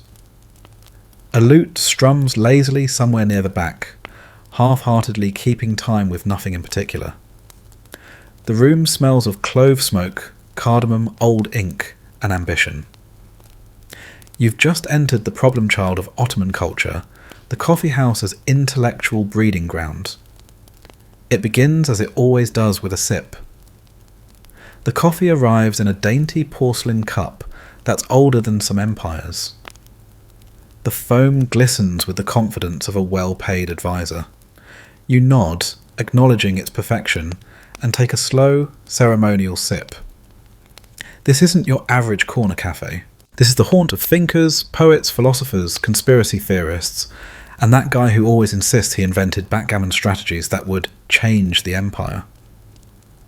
Ottoman coffee houses were never just for drinking. They were arenas of debate. Safe havens for dangerous ideas, at least until someone heard you. They were where reformist ideas percolated right alongside your bitter brew, and where rebellious thoughts had foam on top. You listen. To your left, two men argue quietly over the nature of fate. One quotes Rumi, the other scoffs and quotes a tax regulation instead. To your right, a young man is writing a love poem so complicated it requires footnotes. Across the room, someone is retelling a political scandal as if it were a bedtime story. This is Istanbul's great contradiction, an empire built on ceremony, formality, and imperial order, yet willing to tolerate these wild little pockets of soft-spoken rebellion. Historians still argue about how much the sultans knew, or wanted to know, about what was discussed in the cafes. Some suggest the surveillance was constant, with informants sipping quietly at every table. Others believe that the empire occasionally turned a blind eye, considering coffee houses as a pressure valve, let the people talk so long as they don't act. But the line between talk and action is always blurrier after your third cup. In the 17th century, poetry readings became a staple of the kahvehani scene. Not dry recitations, mind you. These were performed with flair, sometimes sung, sometimes shouted, occasionally accompanied by percussion, if the table legs were willing. You watch as a middle-aged man with a dramatic moustache clears his throat and delivers a quatrain about a fig merchant's broken heart. The room claps softly. Someone weeps into a handkerchief. You consider writing your own verse, then remember your rhyming attempts last week and sip instead. Fringe tidbits. You learn from a local bookseller. There was once a coffee house entirely themed around riddles. Patrons were required to solve a puzzle before being allowed to sit. The owner allegedly left one riddle unanswered for 30 years. When he died, they discovered it wasn't a riddle at all, it was just his grocery list. You lean back, letting the conversation swirl around you. One group debates a recent edict. Another plays a round of Mangala, the ancient Ottoman board game. A third is drawing caricatures of government officials, passing them around like underground newspapers. The Carvichi wise and patient moves from table to table like a caffeinated librarian. He knows when to refill a cup. He knows when to stand near enough to suggest silence. He knows when to ignore a whispered name. In this world, timing is everything. You notice something beautiful. No one rushes here. Time stretches. Ideas unravel. People speak slowly, even when their thoughts race. The coffee forces it. You can't gulp it. You must wait. Sip. Wait again. It's built-in pacing for a too-fast world. And that's the real secret of the Ottoman coffee house. Not that it was political or poetic or subversive, though it was all those things, but that it slowed people down long enough to think. And when people think, things begin to shift. Even empires. So you stay. You let the hours drift, the arguments loop, the lute, repeat the same 7 notes. You listen to men invent theories. Women disguise critique as compliment.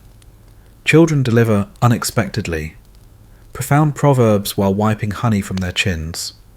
You drink your coffee, and with every sip you feel the weight of a place where nothing happens, but everything is possible. Section 8. You're back in the harem, though not as an intruder, more like an invited ghost. It's quiet here. Not silent, but muffled. Carpets catch every footstep. Curtains hush every breeze, and the air itself feels like it's been told to behave.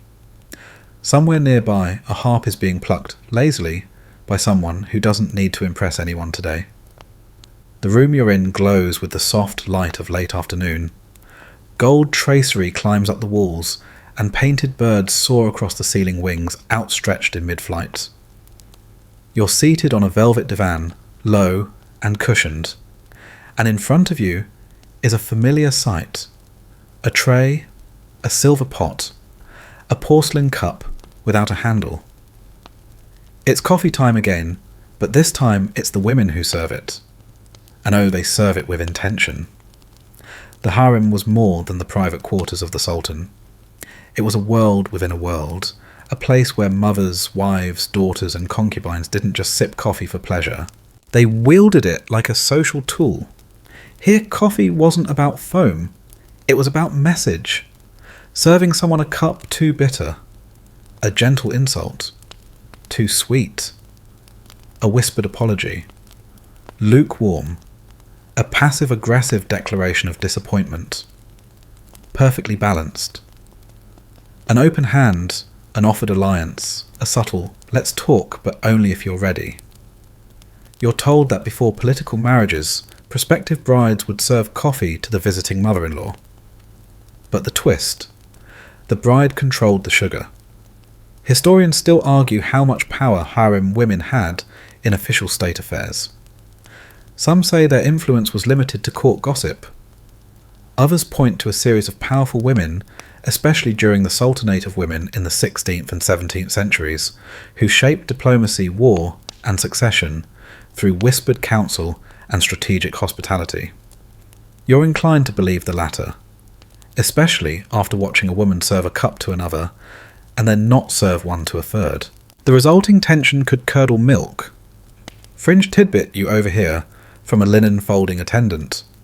In one case, a concubine was promoted after crafting a coffee blend so perfect it made the Sultan pause mid-sentence.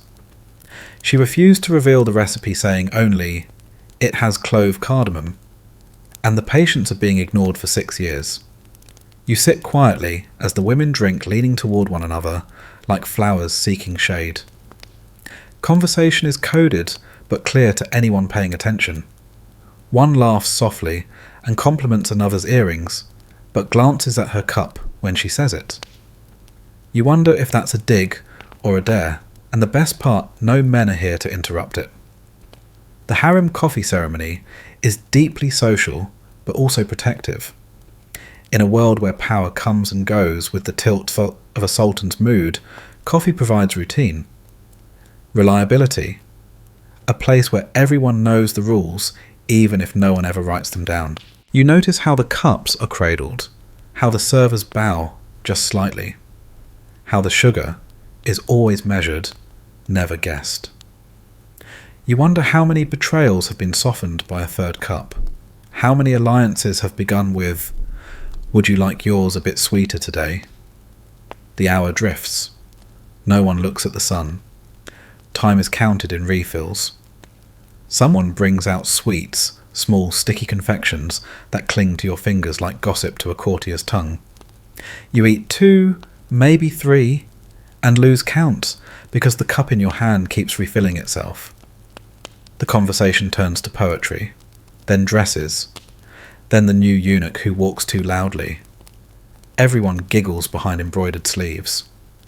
But beneath the laughter you sense strategy, calculations, listening. They aren't idle, they're observant. You begin to understand in a world of rigid male protocol, the harem women created their own system. One based on subtlety, on tone, on timing. They didn't shout, they served. And in serving they spoke volumes. You linger until the shadows stretch across the tiles and someone yawns without apology. A servant collects the empty cups. The tray departs. And so do you. You leave the harem with a head full of perfume soft music and the gentle memory of a bittersweet cup that told more truth than 100 imperial decrees. The men may have made the rules, but the women made the coffee. Section 9. Evening settles over Istanbul like a silk curtain, slow, deliberate, a little too dramatic to be accidental. You're seated now in the open-air courtyard of a stately mansion near the Bosphorus. The lamps have just been lit, hanging from carved wooden eaves and bobbing gently in the warm night air. Shadows stretch across patterned tiles. Someone nearby plays a reed flute, softly, badly and endearingly. Your cup is full again, but this time it's not about foam or sweetness or even hospitality. It's about secrecy. You're in the company of whispers now, a gathering that seems casual. 5 people reclining with pillows, dates, and decorative desserts. But the undercurrent tells another story. One man stirs his coffee twice before drinking. Another drinks left-handed. A third doesn't drink at all, but taps the side of his cup in sets of 2. It's a language, and you're just starting to understand it. In the high politics of the Ottoman court, coffee wasn't only served for pleasure or ceremony. It was a medium of intrigue, poisonings, deals, double crossings, carefully timed alliances that might be sealed or severed by a sip. Historians still argue just how many real political moves happened over coffee. Officially, the empire ran on firm decrees and tightly worded documents. But unofficially, it ran on suggestion glances and cups placed just so. You sip carefully. The flavour is darker than usual, smokier. You're not sure if that's intentional or if someone's just in a mood. Across from you, a former vizier is speaking in riddles. He's not retired, just no longer employed.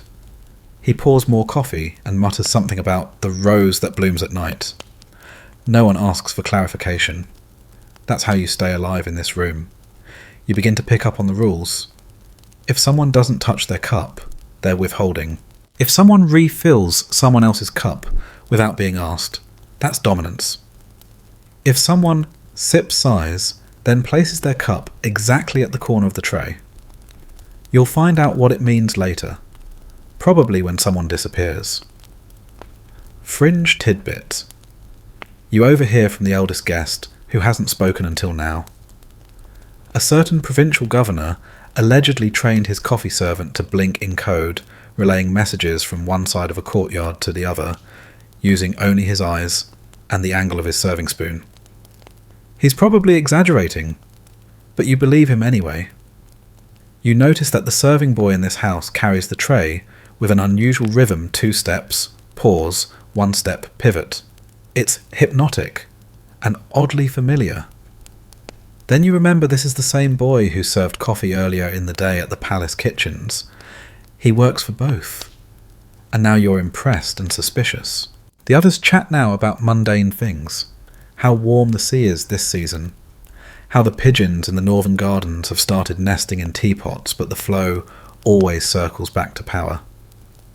You don't hear any names, but you hear phrases like the next move, and when the falcon arrives and he prefers his grounds, settled not stirred. It's all very subtle. You drain your cup. The residue settles in the bottom like ancient script. Someone glances at your cup and raises an eyebrow. You turn it over on the saucer without thinking. That was a move. You've entered the part of the game where coffee is no longer a beverage, it's a conversation, a strategy, a risk. And you're playing now, whether you mean to or not. Someone begins reading your fortune in the cup, saying things like "the moon watches" from behind the clouds, and your journey has 2 forks, both uphill. You nod gravely as if any of that makes sense. It might. The evening draws on. The tray is refilled, then removed. The desserts vanish. So do 2 of the guests, silently, with brief nods. You're told nothing. You walk home under a velvet sky, your thoughts stirring like grounds at the bottom of your mind. What did they say exactly? What was agreed upon? Were you part of it? Are you safe? Then you remember something. Marta Soa. Wait. No. That was the wrong century. Someone wise, maybe even the Kaveshibusha once said, "The only safe coffee is the one you make yourself. And even then, don't drink it too fast." You smile just a little. The empire runs on many things, paper, armies, gold. But tonight it runs on steam and bitterness. And a silence stirred with precision. Section 10. You're in the Scholars' Quarter now. Though that makes it sound more organised than it is. Really, it's just a series of stone alleys and timber-framed buildings nestled into the hillside, each one groaning with scrolls, soot, and stern opinions. The coffee here is sharper, less sweet, made by men who believe the foam is a distraction, and that real enlightenment should taste like homework. You duck into a modest cafe with books stacked on every surface. The walls are so covered in religious calligraphy and ink splatters that it's unclear what's sacred and what's just aggressively caffeinated art. A scholar nods at you from across the room and gestures to an empty seat. You join quietly. He slides you a cup without comment. It's not the prettiest presentation, no sugar, no sweet, but the aroma alone straightens your spine. This is where debates get theological. Here the coffee is as black as the ink, and just as permanent. Here the question isn't whether coffee is delicious, it's whether it's allowed. Because even centuries into its popularity, coffee in the Ottoman Empire was still on trial. You sip, trying not to look too interested, as the man beside you mutters, "It quickens the mind. That cannot be evil." The other replies, "So does wine." You pause mid-sip. Oops. Historians still argue about the many fatwas, religious rulings issued about coffee during this era. Some called it a stimulant, which meant it was sinful. Others claimed it enhanced prayer, which made it sacred. Some said it was too similar to alcohol in effect, and therefore forbidden. Others pointed out that bread also affects the body and mind, And we're not banning bread. You quietly eat the biscuit that came with your cup, just to be safe. In 1511, the first major religious crackdown on coffee happened in Mecca. Ottoman authorities, concerned that people were gathering at all hours in caffeinated fervour to talk religion and rebellion, banned the beverage entirely. That didn't last. Public protests followed, including an ironic wave of underground gatherings to discuss the ban over coffee. Eventually, Sultan Selim I overturned the ban, reportedly after one particularly eloquent advisor argued that a thing that keeps men awake for prayer cannot be wicked. Strong logic. Stronger coffee. Since then, fatwas have swung back and forth like a sleepy pendulum. One year it's fine, the next, it's under scrutiny. You never really know what kind of cup you're holding, spiritual enhancement or accidental heresy. Fringe Tidbit, the scholar, next to you mumbles while adjusting his turban in Damascus. A particular imam declared coffee haram, forbidden, after spilling it on his robes before a sermon. Coincidence? Maybe. But the ruling lasted 3 years. You stir your coffee slowly. These debates aren't just about caffeine. They're about control. About how religion, society and culture intersect, and which way the foam should face when they do. You listen as the scholars argue. Some call it kahwa, the Arabic word for coffee, originally used for wine. That's part of the trouble. The word itself comes with baggage. Others call it the drink of vigilance. Still others just call it the brown trouble. The trouble, of course, being that it brings people together. It keeps them awake. And nothing good or nothing obedient tends to happen when people are alert and in groups. You finish your cup and watch the scholars circle around the same ideas they've debated for decades. Is stimulation a sin? Is focus holy? Can something both spark the mind and soothe the soul? You walk outside into the late day light. The city seems softer now. Smoke from a nearby chimney smells like cinnamon. Pigeons bathe in a carved fountain. The calls to prayer echo between rooftops in overlapping waves. And yet the cafe behind you hums on. Because in this empire, whether sanctioned or shadowed, coffee refuses to be silenced. It's a drink. It's a ritual. It's a theological question in a cup. And tonight it's your bedtime story. Section 11, it's the clink that gives it away. You're back in a modest coffee house, nothing too grand, nothing too secretive, just one of the many that line Istanbul's winding lanes, like punctuation marks in a very long, very chatty letter. The air smells like nutmeg, beeswax, and old wool. And somewhere just behind you comes the soft, unmistakable clink of a porcelain cup meeting its saucer in a very particular rhythm. Clink, pause, clink, clink.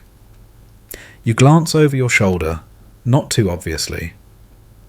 The man who made the sound is staring calmly ahead, cup in hand, his other hand resting lightly on a prayer bead string. He makes no other movement. But you've just witnessed something subtle, something coded. Welcome to the world of coffee etiquette. Ottoman coffee culture wasn't just about what you drank. It was how you drank it. How you held the cup, how you accepted it, when you drank, where you placed it after, which hand you used, what you said or didn't say while sipping. You settle into your cushion, suddenly hyper-aware of your posture. A server approaches. He bows just enough. The tray is balanced, of course, with the handle of the sezvi facing precisely left. You wonder if that's a preference or an omen. He pours without spilling. You nod with exactly the correct degree of chin lowering. He leaves silently, as is proper. You lift your cup, not too fast, and take your first sip. Not too loud, not too long. Perfect. The art of coffee drinking here is an entire lexicon. And if you read it right, you know who respects whom, who is angry, who is apologising, and who is waiting for their moment to insult you very quietly. Historians still argue how much of this etiquette was codified versus instinctive. Some believe it grew over time, a natural refinement of centuries of shared ritual. Others suggest that manuals existed, passed between palace servants and elite households, spelling out every nuance of brewing, serving, sipping, and even what angle to hold the tray when you're avoiding eye contact. You look down. Your saucer has a faint floral pattern. The cup sits dead centre. You didn't do that. The server did. You begin to realise everything is a choice. To sip and immediately compliment the blend, that's expected. To sip and not comment, that's a statement. To leave the last drop undrunk. That might mean I'm content, or it might mean I suspect something. Fringe tidbit. You hear from the elderly owner of the coffee house, between cleaning copper pots and adjusting his moustache. There was once a man who stirred his cup exactly 7 times in public and never spoke. He became a local legend. No one remembers what he did, just that he sipped like a philosopher and sat like a threat. You giggle quietly into your cup. No one notices. Or maybe they do, and choose not to. The more you sit with these unspoken rules, the more they start to feel familiar. Comforting even. A kind of structure in the midst of a city that never really stops moving. Each part of the ritual is its own small ceremony. The light cleaning of the rim with a cloth before it's served. The precise amount of grounds left at the bottom. The placement of the sugar cube off to the side if the host doesn't know your preference, nestled close if they do. You remember hearing that in some circles, even the silence before sipping was measured. 3 beats of pause. No more, no less. And then there's the incense. At a nearby table, someone waves a fan slowly over a small burner. The scent curls around your cup like a blessing rose and cedarwood. It doesn't change the flavour, but it does change the mood. You've just been upgraded to ceremonial tier. In upper-class Ottoman homes, coffee service often included incense, not because it flavoured the drink, but because it was part of the aesthetic experience. The Sultan himself was known to receive his coffee with a trail of smoke rising before it, as if the drink had a herald. You take another sip and exhale slowly. This isn't just a drink. It's a message wrapped in ritual. A little pause in the day that tells everyone, yes, the empire may be large, the laws may be strict, the politics may be terrifying, but this cup, this moment, this is yours. And the protocol that surrounds it, it's not just bureaucracy, it's poetry. Section 12. By the time you reach Karaköy, the city has begun to breathe differently. This is the cafe district, not the regal quiet of courtly service, not the smoky, conspiratorial air of political salons. Here the streets hum with energy. Porters shout across alleys. Ships groan at the docks. And the coffee houses, they're everywhere. Some are tucked into crooked buildings, their signs half falling off. Others sprawl under awnings open to the breeze, with cats napping in corners and backgammon boards perpetually mid-game. You duck into one, not because it's famous, but because it smells slightly better than the others. Inside, everything is slightly off-kilter in the most comforting way. The floor is uneven. The ceiling is low. The cushions are old and generous. There's a man snoring in the back, not loudly just enough to set the tempo. Another is chewing almonds with deep concentration. Someone's half dancing to a tune no one else can hear. A small brass pot bubbles over a coal brazier behind the counter. You find a spot between 2 empty chairs that may or may not be reserved by someone who stepped out to feed pigeons. You sit anyway. Your coffee arrives without a word. It's not perfect. The foam's a little thin. The rim of the cup has a chip. But it's hot, it's strong, and it's yours. And here, that's enough. This is the other side of Ottoman coffee culture, looser, louder, and oddly meditative. The kind of place where you come not to prove something, but to disappear for a bit. You hear a man snoring behind a curtain. Another dozes face first onto his chessboard. No one wakes them. In fact, a small boy tiptoes past with a blanket and tucks it gently around one of the sleepers. This is nap protocol highly respected, never spoken aloud. Historians still argue whether Karakoi's coffee houses were havens of intellectual freedom or just places for dock workers to lose coins over dice and drink until their eyelids drooped. But perhaps you think they were both. Here life is lived horizontally as often as vertically. You sip slowly. The man next to you, half awake, points to your cup and grunts. You nod, unsure what it meant, and he nods back fully satisfied. Communication achieved. You begin to notice a rhythm in the room. Every 10 minutes or so, someone wakes up, sits upright, like a startled cat, sips coffee, then slumps back into contemplation or conversation. No one's in a hurry, no one's watching the clock. It's like the whole cafe runs on bean time, rich, slow, forgiving. Fringe tidbit. You hear from the server who pauses to adjust the brazier, there's a rule in this cafe that no one can speak for the first 3 sips. Too soon, he says. Let the coffee finish your sentence. You obey. You realise that even though the protocol is looser here, no grand trays, no ceremonial incense, there are rules, just softer ones. Don't interrupt a nap. Don't touch the dice unless invited.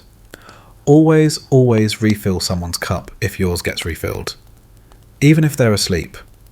And if a cat sits on your cushion, you sit elsewhere, obviously. You smile into your cup. Somewhere in the corner, a man is giving a dramatic retelling of a sea journey using hand gestures so sweeping he nearly knocks over someone's tea. Another is sketching a map of a place that may not exist. A third is reading aloud from a very short book, as if it's very long.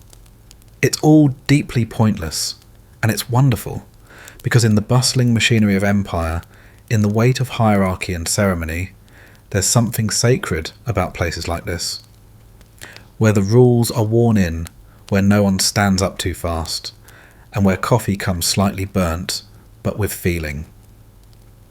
You finish your cup. You don't ask for another. The server sees the way you set it down. Centered mouth, turned inward, not outward. He nods and you nod back. You've spoken in the dialect of Karakoi now. You rise. Behind you the cafe exhales. Someone starts a new game. Someone ends a story. The nap resumes. And as you step into the warm late light of the district, your heart beats just a little slower. That's the Karakoi effect. Coffee as permission to pause. Section 13. You don't notice the tax collector at first. He blends in the way old furniture does. Grey robes perfectly. Average face. A demeanour so neutral, it could be mistaken for kindness. He's seated in the corner of the cafe, sipping with the casual elegance of someone who already knows how many beans are on the premises. And how many should be. You're in a bustling district today near the bazaars, where trade spills into every alley like oversteeped tea. Brass clinks spices float in lazy swirls, and someone nearby is trying to sing while negotiating a discount. But you're here for coffee. You place your order, the way you always do now, modestly, with a little theatrical sigh, as if to say, "This is my only indulgence." The server nods. He disappears behind a curtain. When he returns, he sets the cup before you, and beside it a small token. Round wooden, stamped with an emblem you don't recognise but understand perfectly. You've been taxed. Welcome to the Ottoman Empire, where your cup may be tiny, but the government's memory is not. You smile, sip, and begin to do the math. See, coffee isn't just a comfort here. It's an institution. And institutions are inevitably taxable. It began as coffee houses started to flourish in the 16th century, rising from quiet neighbourhood corners to rowdy district hubs. With each new Carverhain that opened with every cup poured, the empire saw a river of revenue swirling quietly in its sources. So they reached for a pen and began counting. Historians still argue about when exactly coffee shifted from cultural indulgence to structured commodity.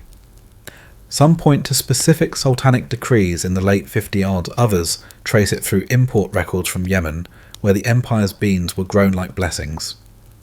But what's clear is, this by the 17th century, coffee was more than a drink. It was a ledger item, a taxable, inspectable, regulatable sip of state income. You glance around this cafe. It's lively. Half the patrons look like merchants. A few scribes huddle in the corner, their fingers permanently stained with ink.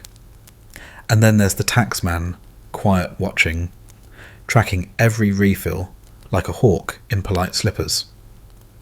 The cafe owner walks by balancing a tray. He catches your glance and gives a tired smile. If the beans are warm, he says the taxman is warmer. You chuckle, but there's truth beneath it. Every bean brought into Istanbul from Yemen, Ethiopia, or Arabia had to be inspected, weighed, graded, logged, then taxed. The rate depended on origin freshness and unofficially who was asking. Even domestic coffee sellers had to register their bean use, cup counts, sugar intake, and yes, the foam quality. Too much foam in too many cups. The inspector might ask why you're using premium beans and not reporting it. One fringe tidbit from a weary trader 2 stalls down, a ship captain once disguised sacks of top-shelf Yemeni coffee as dried eggplant to avoid higher tariffs. The beans made it into the city, but someone noticed the eggplant was suspiciously fragrant. His fine was equal to 3 years of honest importing. He never sailed again. You take another sip. Your token now lies face up beside your saucer. It's still warm from the server's hand stamped with today's date, and a serial number that presumably ties your beverage to a barrel tax drawer, and a scribbled note somewhere in an underground archive guarded by an over-caffeinated scribe with a love of ink and vengeance. You ask the owner, "What happens if you don't report all your cups?" He laughs a little too quickly. You report next week's twice as many. It's not that people wanted to cheat the system, it's that the system invited creativity. So cafes developed small habits. Some brewed in secret for favoured customers. Others served unregistered cups late at night, the saucers marked with a red thread instead of a tax token. Still others made ghost coffee, a brew poured but never served, used to balance out suspiciously high bean usage. You could smell it, but not drink it. And sometimes taxmen joined in, because taxmen drank coffee too. And because sometimes it was easier to accept a second cup, unreported of course, than to demand 15 copper coins and fill out a 7-line form. You watch as the man in the corner receives a refill without asking. He doesn't place a token. He doesn't even reach for his coin pouch. Instead, he nods at the owner. They share a look. And then the taxman does the strangest thing. He wipes the rim of the cup with a cloth. Not for cleanliness, for symbolism. A clean rim means we were never here. Later, as you wander through the back alley behind the cafe, you spot a cart being unloaded. Bags marked dried herbs are carried inside, but one splits open slightly, revealing beans black and shiny as midnight. A boy sweeps the spilled beans away before anyone can blink. You say nothing. The wind picks up carrying the scent of roasted coffee, and the distant mutter of abacuses clicking in bureaucratic fury. The empire, you realise, runs not just on armies or decrees, but on tokens, on sips, on 1,000 daily rituals taxed by weight and measured in moments. You step back inside. Your cup is clean. Your saucer empty. You place your token on the counter like an offering to the gods of decimal points. And the taxman, still in the corner, lifts his cup in quiet approval. Section 14. It starts with a wink and ends with a whisper. You're sitting in a leafy courtyard not far from the Spice Bazaar, the kind of place where the tables wobble slightly and the servers don't ask your name because they already know it or pretend to. The coffee here is decent if unremarkable. But what happens under the table? Well, that's another matter entirely. You've just been handed a tiny bundle, wrapped in waxed linen, still warm. You raise an eyebrow. The server leans in just enough to say, "It came in from Izmir this morning. We don't speak of it." You nod slowly. Because now you're in it, the world of Ottoman coffee smuggling. You might assume, given the rigid protocols and obsessive tax records, that all Ottoman coffee arrived through polite official channels. You'd be wrong. You'd be adorably, delightfully wrong. See, wherever there's something people crave, something addictive, comforting and culturally loaded, you can bet someone somewhere is trying to get it cheaper. Or faster. Or stronger. Or with just the right hint of scandal roasted in. In the Ottoman Empire, coffee was gold, but more portable, more fragrant, and harder to trace. The empire's official beans came primarily from Yemen. Ottoman control over the Red Sea ports gave them a firm grip on supply. To protect their monopoly, they instituted a clever little trick. Beans exported from Yemen were always roasted or boiled first, ensuring they couldn't be replanted. No green beans left port, ever, in theory. Historians still argue how airtight that system really was. Some claim the imperial bean monopoly held for over a century. Others point to smugglers, diplomats, monks, and even rogue botanists who managed to sneak live beans out of the ports and into the hands of foreign empires. You listen as your linen-wrapped packet is unwrapped tableside. Inside, not contraband gold, but something just as dangerous in the eyes of the empire, raw, unroasted coffee. It smells green, earthy, illegal.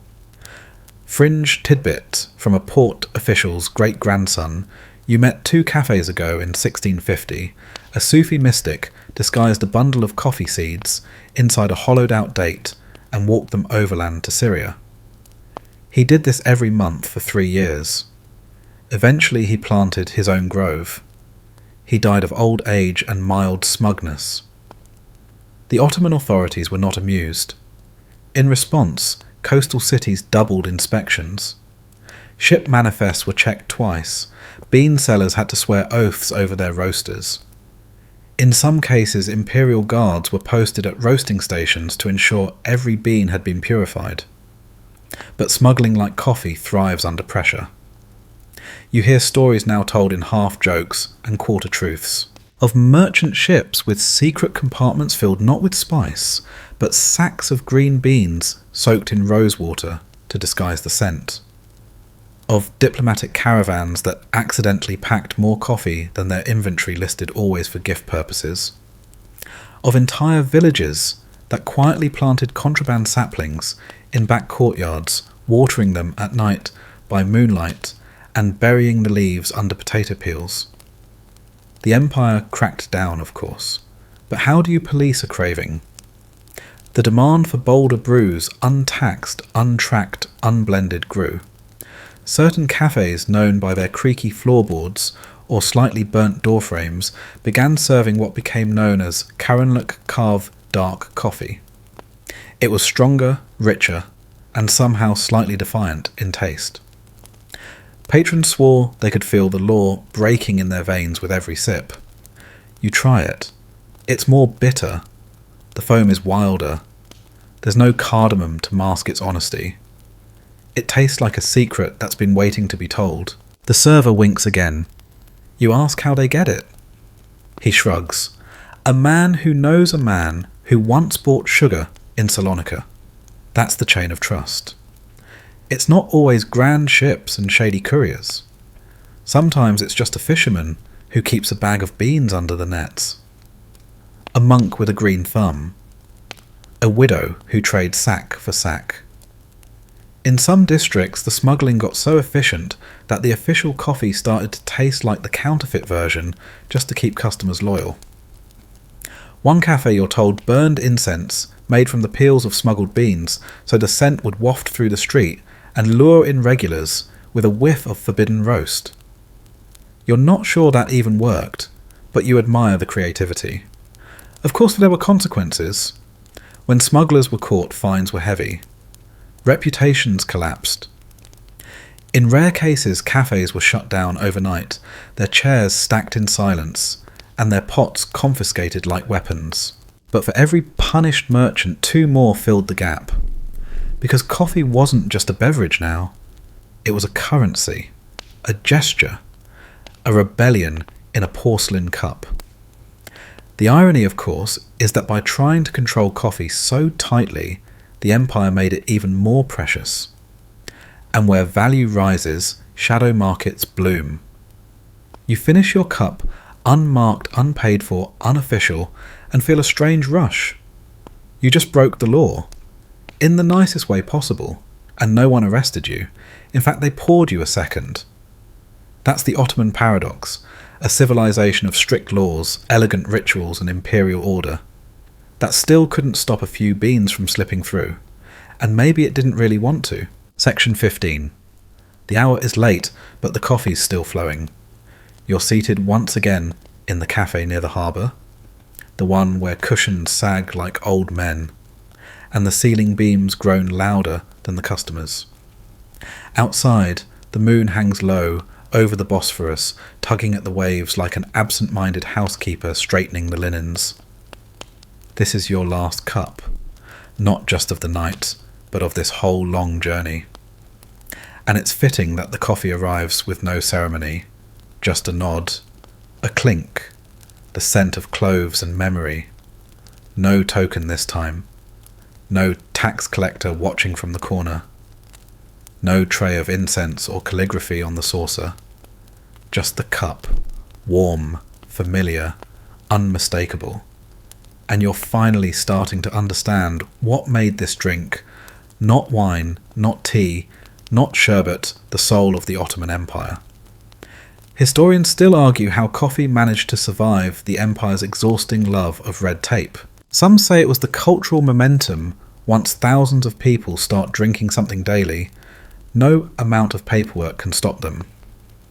Others credit coffee's diplomatic clout, how it smoothed over trade negotiations, sweetened royal audiences, and soothed the nerves of 1,000 scribes bent over dusty ledgers. But maybe you think it's simpler than that. Maybe coffee survived because it demanded rules and then bent them. You recall the Kvetschebuscher, with his sand-heated precision, crafting each cup like a miniature epic poem. The harem women, leveraging sugar and temperature as quiet language. The poets in the Karakuri cafes, half asleep, fully brilliant. The smugglers with their pockets full of illegal beans. The tacksman who drank without paying but paid in silence. Every layer of the empire found something to love in coffee. Structure, rebellion, ritual, escape. And even now, as you take your final sip, it's not the taste that anchors you, it's the feeling. That deep, ritualized pause between everything else. Between decree and decision. Between breakfast and backgammon. Between the ink of bureaucracy and the steam of rebellion. Fringe tidbit, you remember, from a merchant 2 districts over. When the empire finally collapsed, in the early 20th century, one of the few institutions that didn't miss a beat was the coffee trade. The stamps changed, the forms were updated, but the beans kept roasting, the cups kept clinking, and the foam still had to be just right.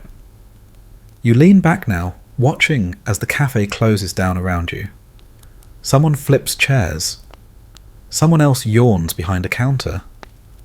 A cat stretches like it invented leisure, and slinks out the door without paying. And you sit there, just for a moment longer, your empty cup warm against your palm. You think of how many people have done exactly this. Over how many years? How many cups poured? How many scrolls written fates, debated poems, begun revolts, planned all with coffee gently steaming between participants? And how it never stopped. Through bans, through storms, through sultans who changed the rules weekly, and tax systems that taxed even the air in your lungs. Through war, through whispers, through weddings and funerals and afternoons that didn't know what they wanted to be, coffee stayed.